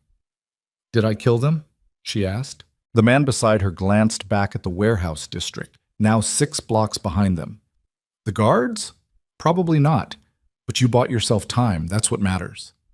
"I've never hurt anyone before." "You did what you had to do." His voice was a matter of fact. "Welcome to the life." The SUV pulled into a parking garage, underground, private, filled with more black vehicles and armed men. And there, standing in the middle of it all, like the eye of a hurricane, was Lucien. The vehicle wasn't fully stopped before he wrenched the door open. Lyra fell into his arms and broke apart. All the fear and adrenaline and terror came pouring out in sobs she couldn't control. She clutched at his shirt, his jacket, anything solid, while he held her so tightly she could barely breathe. His face pressed into her hair. His hands ran over her back, her arms, checking for injuries with desperate efficiency. "I've got you," he murmured against her temple. "I've got you. You're safe. You're safe. They took me. I know. The boy was already dead. I know. Marcus betrayed you. I know." His voice was raw. "But you're here. You're alive. That's all that matters." She pulled back enough to see his face. Up close, the damage was worse. Split lip, bruising around his left eye, cuts that would scar. "Are you okay?" "Am I?" He laughed, broken and bitter. "Lyra, I thought they'd killed you. I thought I'd lost you before I ever really had you. Nothing else matters." "Where's Marcus?" "Alive. For now, something dark crossed his expression. We have things to discuss, but first you need medical attention. I'm fine. You're bleeding. She looked down. Her hands were torn up from the falls, elbows scraped raw through her jacket. She hadn't even noticed. It's nothing. It's not nothing. He lifted her out of the vehicle, carrying her like she weighed nothing, and for once she didn't fight it. Just let herself be held while the world spun and her brain tried to catch up with everything that had happened. They brought her to what looked like a safe house, nondescript building, reinforced doors, medical supplies laid out in a makeshift clinic. A woman in scrubs cleaned and bandaged her hands while Lucian stood 3 feet away, unable to look anywhere else. You need to rest, the woman said when she finished. Your body's in shock. I need to see Marcus. Everyone in the room went still. Lucian moved closer. That's not a good idea. I need to understand. She stood, testing her legs, finding them mostly steady. I need to hear it from him. Lyra, you brought me into this. Her voice was harder than she'd ever heard it. You made me part of this world, so now I'm choosing to be part of it. Take me to Marcus. For a moment she thought he'd refuse, thought he'd pull rank, assert control, lock her away for her own safety. Instead, he nodded once, sharp and final. This way. They walked through hallways that felt more like a bunker than a building. Armed guards at every checkpoint, reinforced walls. The kind of place you went when the entire world was hunting you. Marcus was in what looked like an interrogation room. Sitting at a metal table, hands cuffed in front of him, a guard at each corner. He looked up when they entered, and Lyra saw something break in his expression. You're alive, he said quietly. No thanks to you. Lucian's voice was ice. I didn't tell them to take her. That wasn't part of any agreement. But you told them enough to make it possible. Marcus's jaw tightened.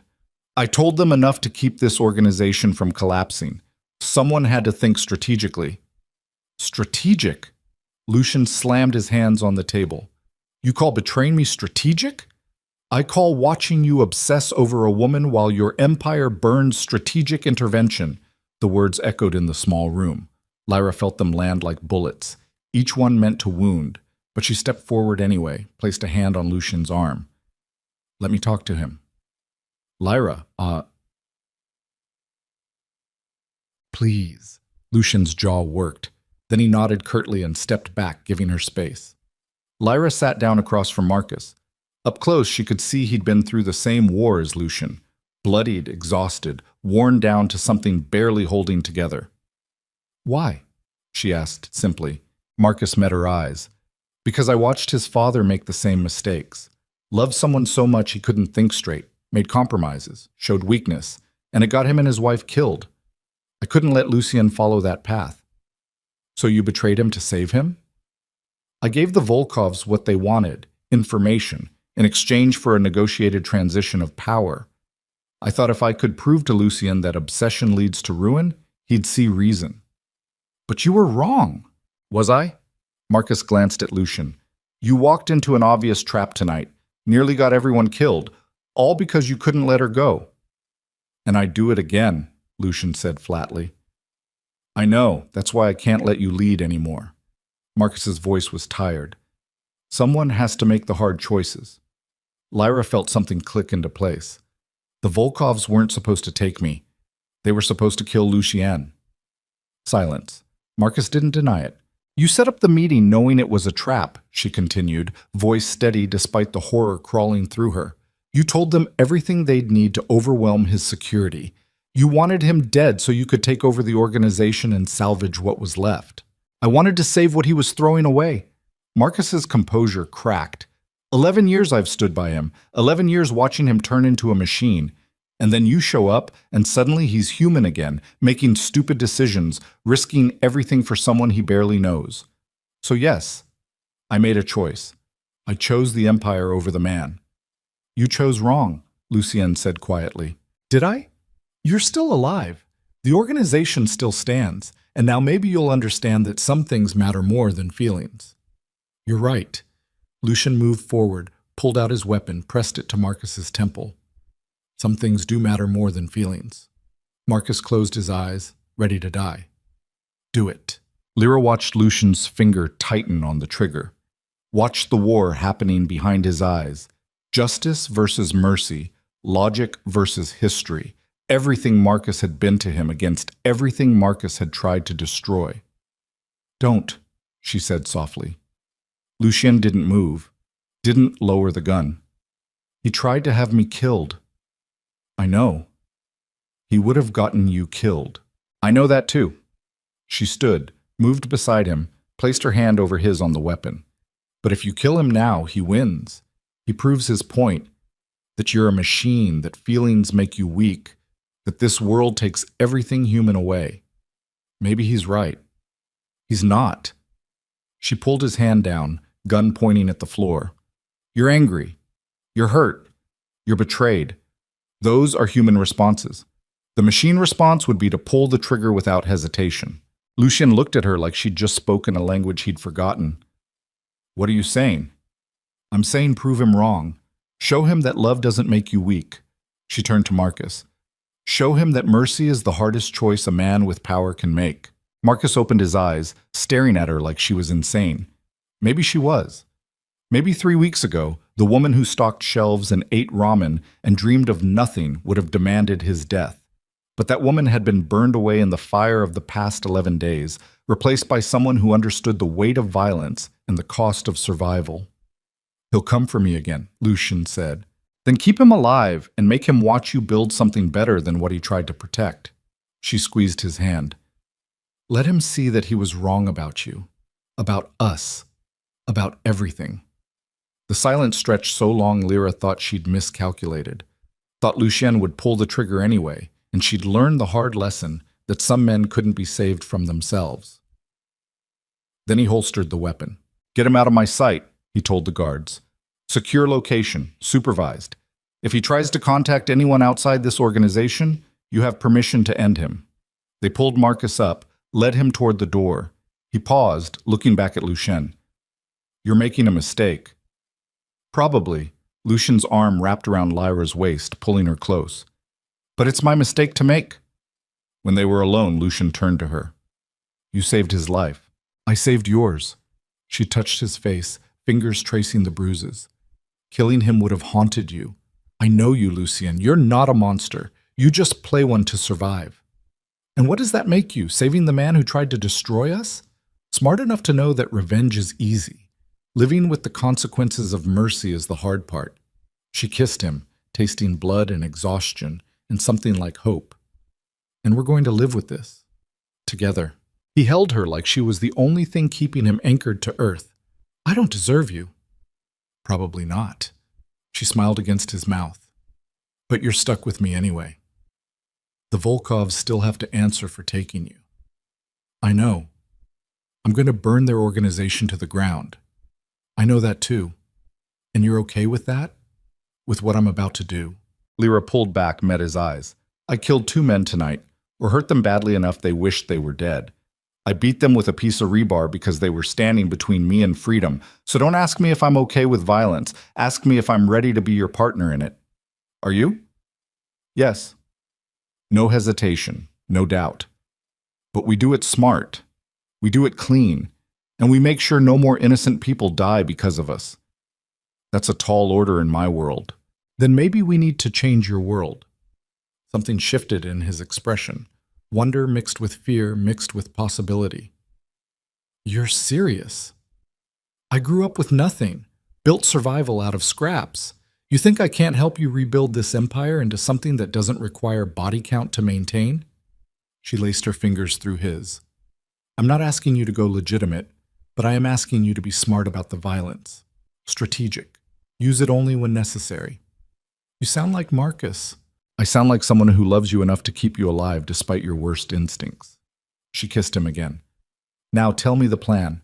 How do we end this with the Volkovs? Lucian's smile was sharp enough to cut. You're not going to like it. Try me. The plan was insane. Lyra said so 3 times while Lucian laid it out in the conference room, maps and photos and tactical assessments spread across every surface. A dozen of his most trusted people, minus Marcus, surrounded the table, all of them looking at her like she'd grown a second head when she kept interrupting with questions. Let me get this straight, she said. You want to hit 3 Volkov locations simultaneously, draw them out of their main compound, and then you want me to walk into that compound and deliver an ultimatum. It's more nuanced than that. It's a suicide mission dressed up as strategy. It's psychology. Lucian pointed to surveillance photos of the compound, a converted industrial building on the north side, surrounded by fences and cameras and armed guards. Volkov thinks you're leverage. He thinks I'll do anything to keep you safe. But if you walk in voluntarily, alone, it shifts the power dynamic. It shifts me from hostage to corpse. Not if we do it right. He pulled up building schematics. You go in the front door, public approach. Cameras recording everything. If he kills you immediately, he loses his leverage and proves he can't be negotiated with. His organization won't accept that kind of sloppiness. And if he doesn't kill me immediately, then you deliver the message. Lucien's eyes were cold. Tell him that I'm giving him one chance to walk away. That he can take his people and leave Chicago. That if he refuses, I'll systematically dismantle everything he's built until there's nothing left but blood and ruins. He'll never accept that. I know, but it's not about him accepting. It's about his people hearing it. Hearing that their boss kidnapped a civilian, that he's willing to die rather than compromise, that they're all going to burn because of his ego. Lucian's finger traced the building's exits. We'll have people positioned at every escape route. When his organization fractures, and it will, we'll be there to offer them a better deal. Irina spoke up from the end of the table. It's risky. If even one of his men decides shooting her sends the right message. They won't. Lucian's certainty was absolute. Because I'll be there, inside, waiting. The room went silent. You're insane, Lyra said. If they catch you inside, they won't. Their security is focused on external threats. They're not looking for someone already in the building. He pulled up thermal scans and guard rotations. I'll enter through the maintenance tunnels 2 hours before you arrive. Position myself in the ventilation shaft overlooking Volkov's office. And when you're done talking, when he makes his choice, he looked at her with those winter gray eyes. I'll make sure you walk out alive. By killing him, if necessary. When has it ever not been necessary in your world? When the other option is losing you. He moved around the table, took her hands in his. I know it's risky. I know you're scared. But this is how we end it. We show strength, offer mercy, and make it clear that the cost of refusing is total annihilation. Lyra looked around the room, at Irina, who nodded slightly, at the other guards and coordinators and killers who'd chosen to follow Lucian into hell, at the maps and plans and cold calculations that added up to maybe 20% survival odds if everything went perfectly. When? She asked. Tonight, before they regroup, before they have time to fortify or relocate, or... Tonight. She squeezed his hands. Okay, tonight we end this. Lucian pulled her close, kissed her forehead. I won't let anything happen to you. You can't promise that. Watch me. They prepared like soldiers before battle. Lyra was fitted with body armor under her clothes, lightweight Kevlar that might stop a bullet or might just slow it down enough to kill her slower. They gave her an earpiece so she could hear Lucian's voice from inside the ventilation system. They walked her through exactly what to say, how to stand, where to position herself to give him the clearest shot. It felt like learning choreography for her own execution. Remember, Lucian said while checking his weapons, Volkov is old school. He respects courage. Walk in like you own the building. Don't show fear. I'm terrified. Use it. Terror makes you sharp. He holstered his weapon, moved to face her. I'll be in your ear the whole time. If things go bad, I'll get you out. And if things go bad for you, they won't. They won't. He cupped her face. Because I have something to live for now. And that makes me more dangerous than I've ever been. They left in separate vehicles. Lucien's team would hit the auxiliary locations at exactly 9 p.m. He'd enter the tunnels at 9:30. Lyra would arrive at the front gate at 10. Precision timing, everything dependent on everyone hitting their marks exactly. The drive to the north side felt like crossing into enemy territory, which Lyra supposed it was. Irina drove, silent and focused, while Lyra sat in the back trying to control her breathing. You don't have to do this, Irina said quietly. Yes, I do. He'd understand if you backed out. Would he? Lyra met her eyes in the rearview mirror. Or would he just do something stupid to save me and get himself killed? Irina smiled slightly. You know him well. I'm learning. At 9:45, they parked 3 blocks from the compound. Lyra got out, straightened her jacket over the body armor, and started walking. Each step felt like walking toward a cliff edge. Her earpiece crackled. I'm in position. Lucian's voice slightly distorted. Can you hear me? Yeah. How are you feeling? Like I'm about to throw up. That's normal. Keep walking. You're doing great. The compound loomed ahead. Chain link fence, security checkpoint, floodlights turning night into day. She approached the gate and immediately 4 guards surrounded her, weapons drawn. I'm here to see Volkov, she said, voice steadier than she felt. How did you get this address? Does it matter? I'm here. Either let me in or shoot me. But he's going to want to hear what I have to say. They searched her. Found the body armor but no weapons. Talked into radios in Russian. Finally, the gate opened. This way.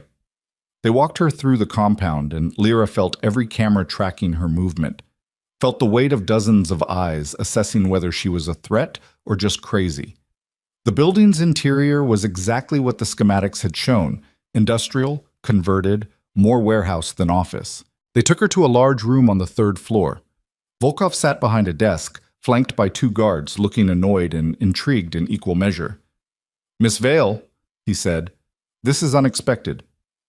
I'm here to deliver a message, her voice echoed in the large space. I'm listening. Lucien Devereaux is giving you one chance to walk away. The words came out exactly as practiced. Take your people.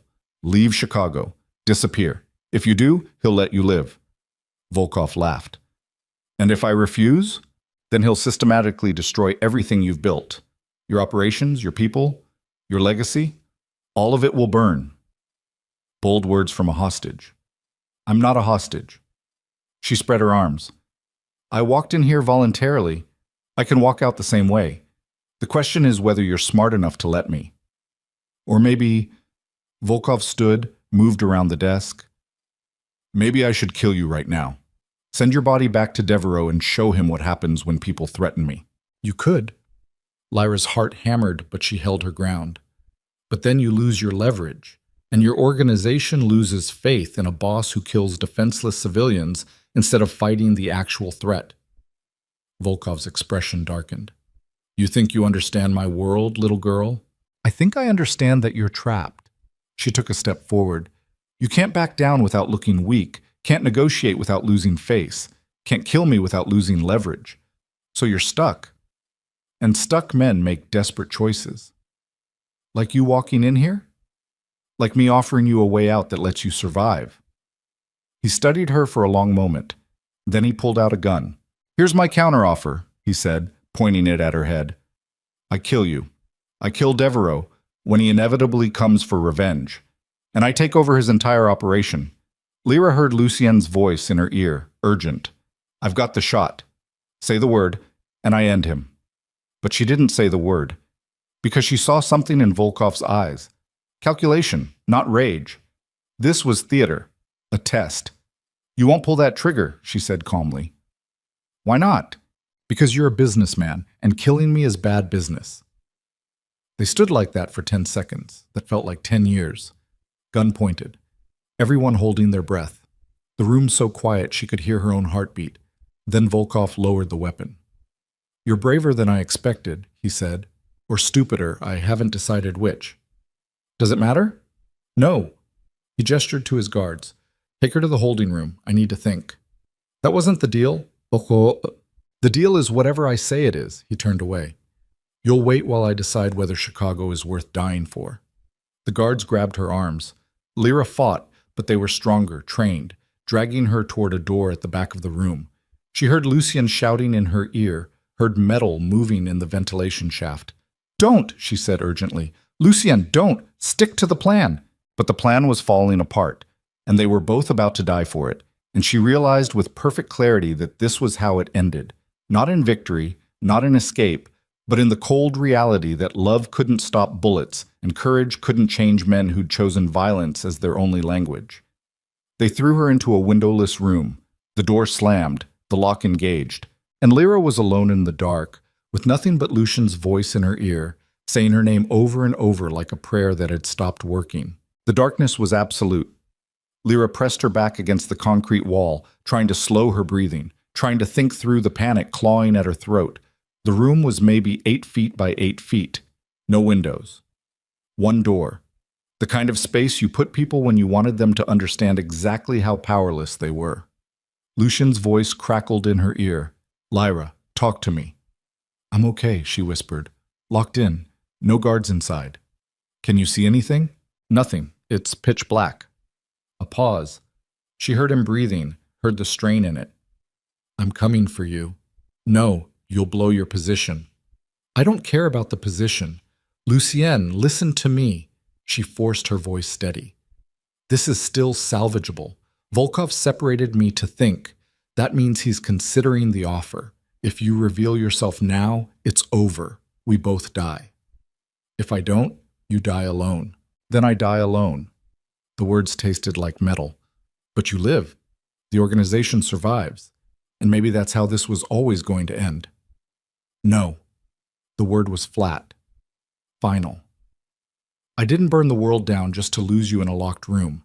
I'm getting you out." Before she could respond, she heard footsteps outside. Multiple people. The lock disengaged with a metallic click that made her flinch. The door opened, flooding the room with light that burned her eyes.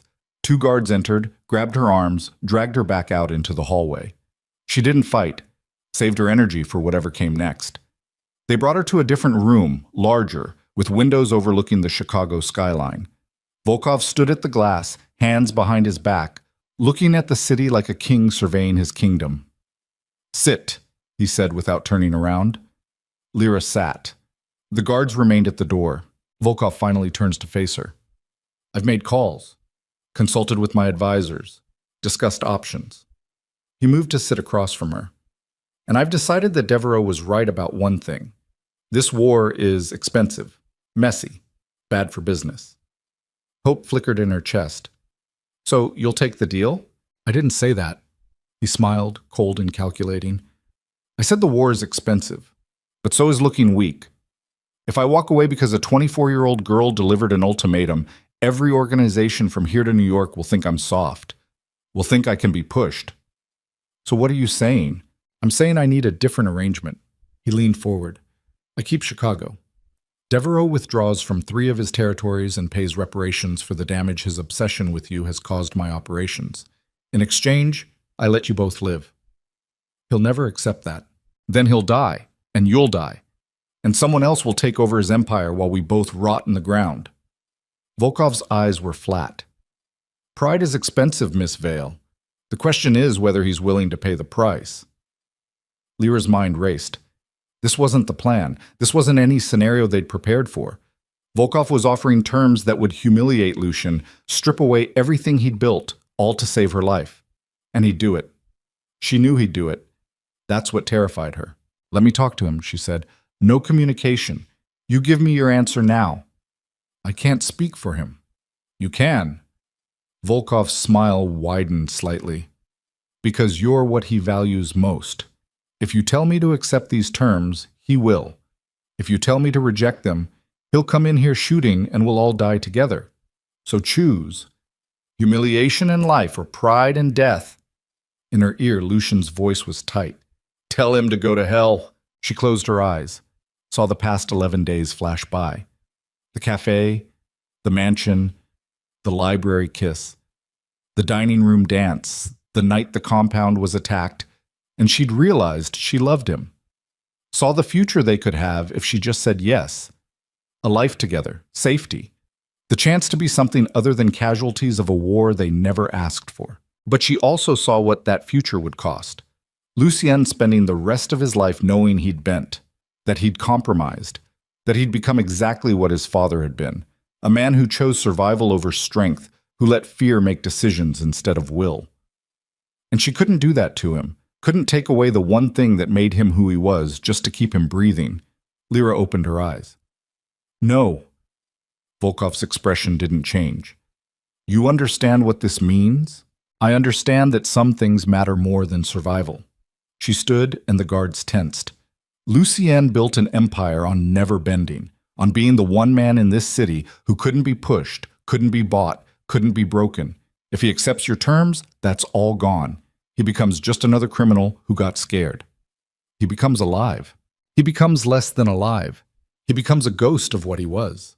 She moved toward the window, staring out at the city lights. I grew up with nothing. Spent my whole life being invisible, being nothing, being less than. And then he saw me. Really saw me.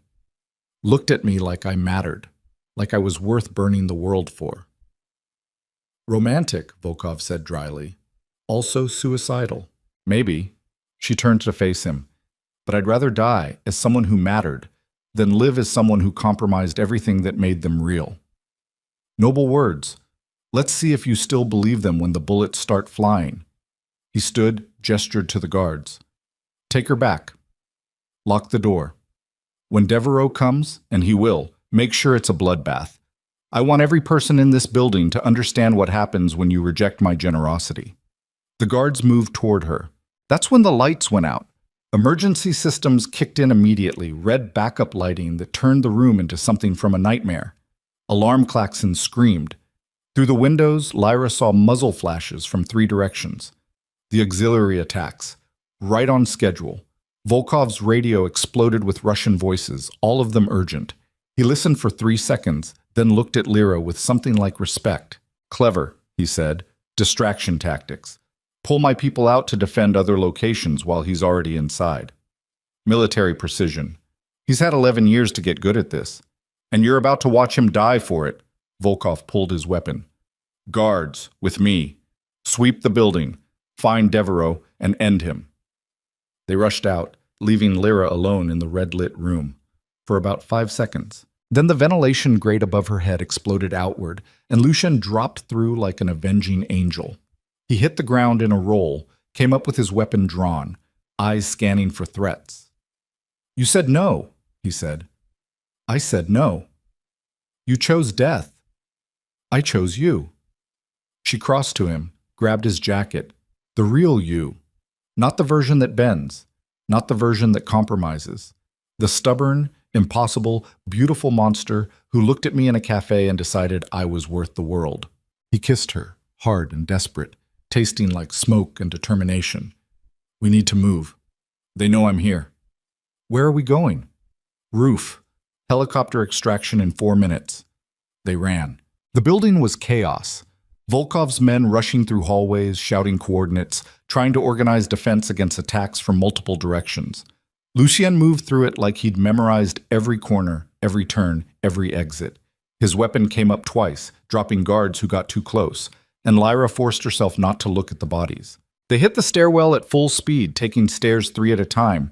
Behind them she heard pursuit, boots pounding, voices yelling, the unmistakable sound of weapons being readied. Keep moving, Lucien barked. They burst onto the roof into cold wind and open sky.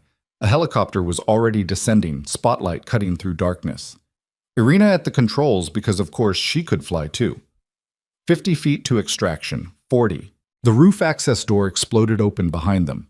Volkov and 6 men poured through, weapons raised. Down! Lucien shoved Lyra behind a ventilation unit as bullets chewed through the roof around them. He returned fire, precise 3-round bursts that dropped 2 men immediately. The helicopter touched down. Side door open, 20 feet away. Go! Lucien shouted over the gunfire. Not without you! I'll be right behind you. Go! Lyra ran. The world narrowed to wind and noise and the helicopter door getting closer. She was 10 feet away when she heard Lucien grunt behind her. She spun, saw him stagger, saw blood blooming across his left shoulder. He'd been hit, but he was still firing, still moving, still putting his body between her and the bullets. She reached the helicopter, Irina's hand grabbing her, pulling her aboard. Where is he? Lucien was 20 feet back, weapon empty, fumbling for a reload. Volkov stepped out from cover, gun raised, taking careful aim at the man who'd spent 11 years making his life difficult. Time crystallized. Lyra saw it happen in perfect clarity, Volkov's finger tightening, the angle of his weapon, the trajectory that would put a bullet through Lucien's head. Saw the choice she'd made in that locked room play out in real time. saw the price of pride calculated in blood and bullets, and the man she loved bleeding on a rooftop. She grabbed Irina's weapon from its holster, raised it, fired. The recoil nearly broke her wrist. The shot went wide, missing Volkov by a foot, but it was close enough to make him flinch, to throw off his aim, to give Lucien the 3 seconds he needed to slam a fresh magazine home and return fire. Volkov went down, clutching his leg. Lucien ran. He dove through the helicopter door as Irina pulled pitch, and they were rising, the roof falling away, bullets pinging off armored undercarriage, but none finding flesh. They climbed into Chicago night, while below them Volkov's compound turned into a war zone, 3 locations under attack, coordination collapsing, an empire starting to fracture. Lucien pressed his hand against his shoulder wound, blood seeping between his fingers. His face was pale, but his eyes were sharp, alert, tracking threats even as they escaped. "You shot at him," he said. "I missed. You bought me time." That was the idea. She took his face in her hands, checking his pupils for shock. "How bad?" "Through and through. I'll live." He grabbed her hand, held it against his cheek. "You saved my life. You've saved mine about 6 times now. Figured I owed you one." "We're even then." "Not even close." She kissed him while Irina flew them toward safety, and the city burned below, and everything they'd fought for hung in the balance of the next few hours. The safe house was actually a penthouse in the financial district. Anonymous, secure, with medical supplies and enough firepower to withstand a siege. The doctor who met them there was efficient and silent, stitching Lucien's shoulder while he made phone calls coordinating cleanup and response. Lyra watched from across the room, too wired to sit, too exhausted to stand properly. The adrenaline was wearing off, leaving her hollow and shaking. Her hands still smelled like gunpowder. She'd shot at a man tonight, tried to kill him, and the scariest part was how little she felt about it. "Drink this." Irina pressed a glass of whiskey into her hand. "You're crashing." "I'm fine." "You're not. But you will be." Irina sat beside her. "You did good tonight. Kept your head. Made hard choices. That's more than most people manage their first time in the fire. I don't want there to be a next time." "There will be. You're with him now. This is the life." "What if I want a different life?" Irina looked at her for a long moment. "Then you should have said yes to Volkov's deal." The words hit like a slap, because they were true. She'd had her chance to walk away, to choose safety, to choose normal. Instead, she'd chosen Lucien and everything that came with him. The doctor finished, packed his supplies, and left without speaking. Lucien stood, testing his shoulder, wincing but functional. He crossed to where Lyra sat and lowered himself carefully beside her. "It's done," he said quietly. "What's done?" "The Volkovs. Their organization fractured when we hit 3 locations simultaneously. Half their people surrendered. The other half scattered. Volkov himself is in custody. Federal agents picked him up 20 minutes ago. Seems someone sent them evidence of his operations." Someone who wanted to make sure this ended cleanly. He took the whiskey from her hand, drained it in one swallow. "Marcus. His last act of loyalty before I locked him away. He had files on the Volkovs going back 2 years, sent everything to the FBI. Will it stick? Long enough for them to tear apart his network. By the time he gets out, if he gets out, there won't be anything left to come back to." Lyra absorbed that. "So it's over. The war with the Volkovs is over. But there will be others. There are always others." He turned to face her fully. "That's what I need you to understand. This life doesn't stop. It doesn't get easier. Every day is a war fought in the margins, and eventually—" He trailed off. "Eventually someone wins," she finished. "Someone always wins." "Yes. And you think it won't be you?" "I think the house always wins eventually. And I'm not the house. I'm just a man who got very good at pretending to be one." His hand found hers, fingers lacing together. "But I also think that for the first time in 11 years, I'm not alone. And that changes the math." "How?" "Because now I have something worth surviving for. Not just revenge, not just empire. You." He squeezed her hand. "And if you want out, if you want me to set you up somewhere safe with enough money to never worry again, I'll do it. No conditions, no strings, just freedom." Lyra was quiet for a long time. Outside the windows, Chicago glittered like broken glass under moonlight. Somewhere out there, people were living normal lives, going to jobs, coming home to families, sleeping without armed guards watching their doors. She could have that, could walk away, could choose the safety she'd never had. But she'd be invisible again, would be nothing again, would spend the rest of her life wondering what if. "Remember the cafe?" she asked. "When you sat down across from me and told me I was going to change your life?" "I remember. You were right. But you changed mine too." She turned to look at him, this beautiful, broken monster who'd seen her standing in the rain and decided she was worth burning for. "You made me visible, made me matter, made me understand that surviving isn't the same as living. And what's your point?" "My point is that I choose living, even if it's dangerous, even if it's violent, even if it means I might die young." She brought his hand to her lips, kissed his scarred knuckles. "I choose you. I choose us. I choose this life." "You're sure?" "I've never been more sure of anything." He pulled her close, careful of his shoulder, and held her like she was the only thing keeping him human. Maybe she was. Maybe that's what love did to monsters, made them remember what it felt like to be men. "I don't deserve you," he whispered against her hair.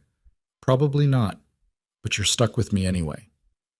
They stayed like that while the city breathed around them and the empire settled into new configurations, and somewhere Marcus sat in a locked room, understanding that mercy could be crueler than death. 3 months later, Lyra stood in front of a mirror adjusting a dress that cost more than her old apartment's yearly rent. Black silk, simple cut, the kind of thing you wore to charity galas and political fundraisers, and all the legitimate facades that monsters built to hide their teeth.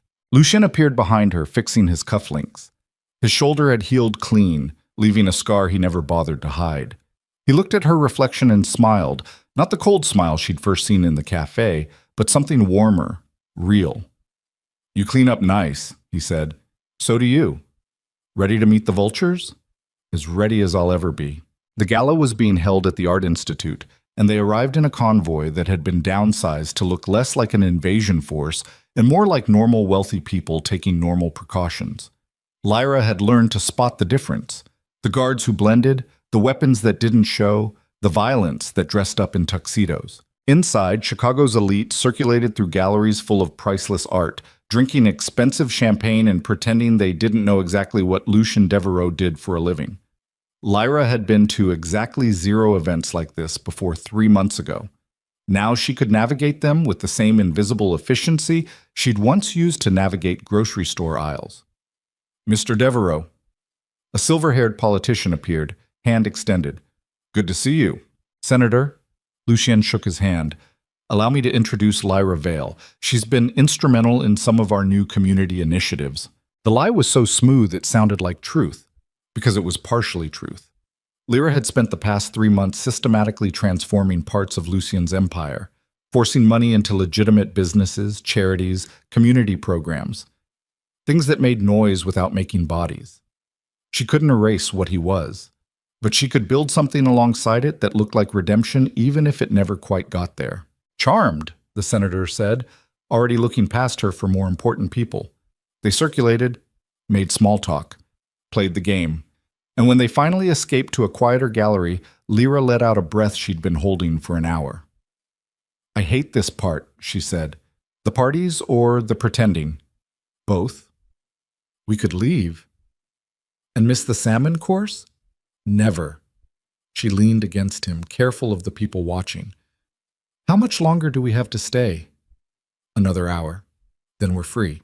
"Free?" She laughed quietly. "Is that what we are?" Lucien turned to face her, and in his eyes she saw the truth they both knew. "No, but we're together. That's close enough." They were interrupted by Irina, appearing from the crowd with the efficiency of someone who'd learned to move through high society the same way she moved through war zones. "We have a situation." "What kind?" Lucien's voice didn't change, but Lyra felt him tense. "Marcus. He's asking to see you." "When?" "Now. He says it's important." Lucien exchanged a glance with Lyra. They'd kept Marcus in secure isolation for 3 months, comfortable but contained. He hadn't asked for anything, hadn't made demands, had simply existed in the prison of Lucien's mercy, until now. Where? Lucien asked. The West Wing, private room. They followed Irina through the museum to a section closed for renovations. In a room full of plastic-covered paintings and scaffolding, Marcus waited. He looked older, thinner, the kind of worn that came from realizing you'd lost everything that mattered. Thank you for coming, he said. You called. I came. That's all this is. Lucien's voice was flat. What do you want? To apologize. Marcus's hands were shaking. To tell you that I was wrong. About you. About her. About everything. I already know you were wrong. I know you know.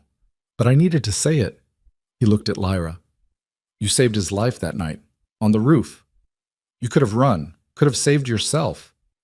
But you grabbed a weapon and you fought for him. So? So I spent 11 years trying to make him into something that didn't need saving, trying to convince him that caring about people was weakness. His voice cracked. And you proved me wrong in 3 seconds. Silence settled heavy in the room. I'm releasing you, Lucien said finally. Marcus's head snapped up. What? You're free to go, leave Chicago, start over somewhere else. I'll provide resources, connections, whatever you need to build a new life. Lucien's expression was unreadable. But if you ever come back, if you ever threaten me or mine again, I'll kill you. Do you understand? Why? Marcus whispered. Why would you let me go? Because she taught me something. Lucien's hand found Lyra's. She taught me that mercy isn't weakness. It's the hardest thing a man with power can offer, and I'd rather be the man who showed mercy than the man who couldn't. Marcus stood there for a long moment, tears streaming down his face. Then he walked to Lucien, and the two men who'd spent 11 years building an empire embraced like brothers, saying goodbye. Be better than I was, Marcus said. Be the man your father couldn't be. I'm trying, I know. Marcus pulled back, looked at both of them. Take care of each other. This world, he trailed off. This world eats people who try to be good. Don't let it eat you. We won't, Lyra promised. And then he was gone, walking out of their lives as suddenly as he'd tried to end them, and Lyra felt something settle in her chest. This was closure. This was the last piece of the past being laid to rest so the future could exist. They returned to the gala, finished the evening, played their parts, and when they finally escaped into the Chicago night, Lyra felt lighter than she had in months. You let him go, she said in the car. I did. Why really? Lucien was quiet for a long time. Because I spent 11 years being a man who never forgave, never forgot, never showed weakness. And it made me powerful. But it also made me empty. He looked at her. You showed me that there's another way, that being powerful doesn't mean being cruel, that showing mercy doesn't make you weak. Do you believe that? I'm learning to. He pulled her close. With you, I'm learning to believe a lot of things I thought were impossible. Like what? Like happy endings. Lyra laughed. This isn't a happy ending. No? No? Happy endings are for fairy tales. This is just... She searched for the word. This is just us, surviving, building something that might last, hoping tomorrow doesn't burn down what we built today. That's the most romantic thing you've ever said to me. Shut up. He kissed her while the city blurred past, and Lyra thought about the woman who'd sat in that cafe 3 months ago praying her blind date wouldn't show up. That woman had been invisible, safe, small. That woman was gone. In her place was someone who'd looked at darkness and chosen to walk into it willingly, who'd killed and survived and learned that love wasn't about safety. It was about choosing someone despite the danger, not because there wasn't any. 6 months after the night at the Volkov compound, Lyra stood on the terrace of Lucien's estate watching snow fall across the grounds. The gardens were dormant for winter, everything sleeping beneath white blankets. But come spring, she'd have them replanted. More color, more life, more evidence that beauty could exist alongside violence. Arms wrapped around her from behind. Lucien's chin settled on her shoulder. You're thinking too loud. I'm thinking about how we got here. Luck and bullets. And choice. She turned in his arms. Every day we choose this. Choose each other. Choose to keep building instead of burning. Some days I still burn things. I know, but less than before. She touched his face. You're changing, slowly, but you're changing. Because of you. Because you wanted to. She kissed him softly. I'm just the excuse you gave yourself permission to try.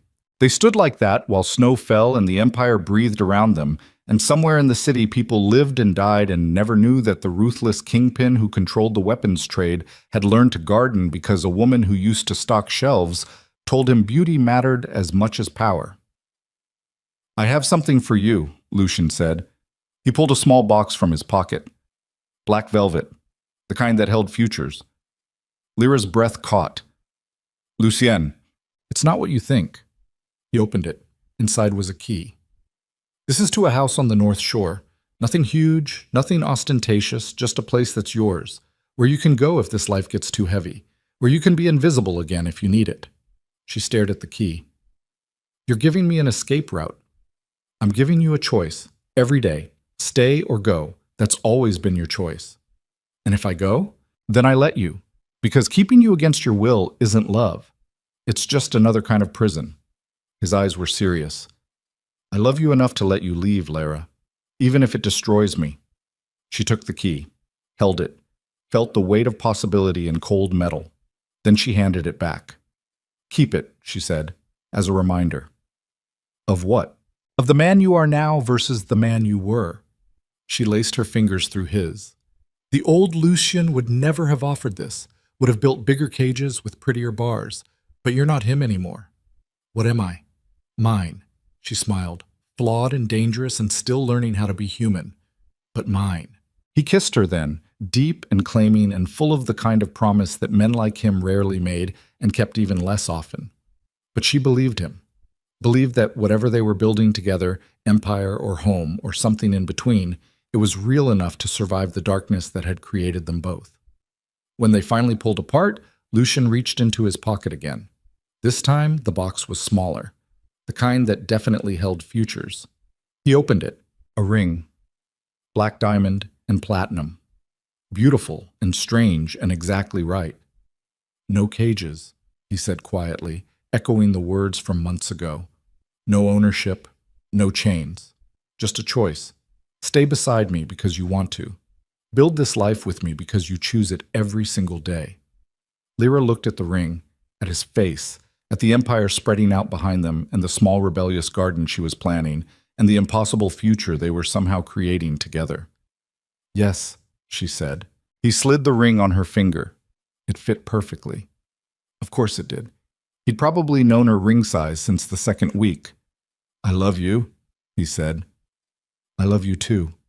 She pulled him close. My beautiful monster. Your beautiful monster, he agreed. They stood on the terrace while snow fell and the city glittered, and somewhere deep in the estate's security center, cameras recorded the moment a crime lord proposed to a grocery store worker, and she said yes, not because she had to, but because she wanted to. Because she'd looked at darkness and found someone worth standing beside in it. Because survival wasn't enough anymore. Because loving a monster had taught her how to be monstrous too, not in violence, but in courage, in choosing danger over safety. In building something real from the ashes of everything that should have destroyed them both. The snow kept falling, the empire kept turning, and inside the fortress they'd built together, two people who should have been casualties learned how to be survivors instead. Not through escape, through choice, every single day. But, like, the end. Epilogue. 1 year later. The community center opened on a Tuesday morning in early spring. Lyra stood outside cutting the ribbon while cameras flashed and reporters shouted questions she'd learned to answer without saying anything real. Behind her, the building gleamed. 3 stories of classrooms, job training facilities, childcare services, all funded by anonymous donors who were definitely not connected to organized crime. Probably. Lucian stood in the back, wearing sunglasses and a suit that screamed money, looking every inch the wealthy philanthropist rather than the weapons trafficker. Most people believed the performance. The ones who didn't were smart enough to keep their mouths shut. After the ceremony, after the speeches and photo ops and carefully managed press, They drove back to the estate in comfortable silence. The kind of silence that came from knowing someone so well that words became optional. "You did good today," Lucian said. "We did good." She squeezed his hand. "This is both of us. I'm just the money. You're the partner." She looked at him. "In everything." He smiled, and it still startled her sometimes. How much warmth had crept into his expressions over the past year. How the cold kingpin had slowly become someone who laughed at stupid jokes and helped her plant flowers, and fell asleep with his hand in hers like she was the anchor, keeping him from drifting into darkness. At the estate, Irina met them at the door. Marcus called. "What did he want?" Lucian asked. "To congratulate you on the center, and to say he's getting married." "He found someone?" "Apparently, some woman he met in Seattle. Normal life, normal job." Irina smiled slightly. "He says to tell you that mercy was the gift that let him find happiness." Lucian absorbed that, then nodded once. "Good for him." They spent the evening like they spent most evenings now. Dinner together, no business talk. Just two people learning how to exist alongside each other without the constant threat of violence. They still had guards, still had weapons, still lived in a fortress because that's what their life required. But inside the fortress, they'd built something almost like normal, almost like home. Later, in bed with moonlight streaming through windows and the world quiet for once, Lyra traced the scars on Lucian's shoulder, the bullet wound from the Volkov compound, physical proof of the night everything changed. "Do you ever regret it?" she asked. "Regret what?" "That cafe, sitting down across from me, starting all of this." He turned to face her. "Every day." The answer surprised her. "Really?" "Every day I regret that I didn't find you sooner." His hand cupped her face. "That I wasted 11 years being empty when I could have been looking for you." "Romantic. I try." He kissed her. "Go to sleep. Tomorrow's going to be long." "What's tomorrow?"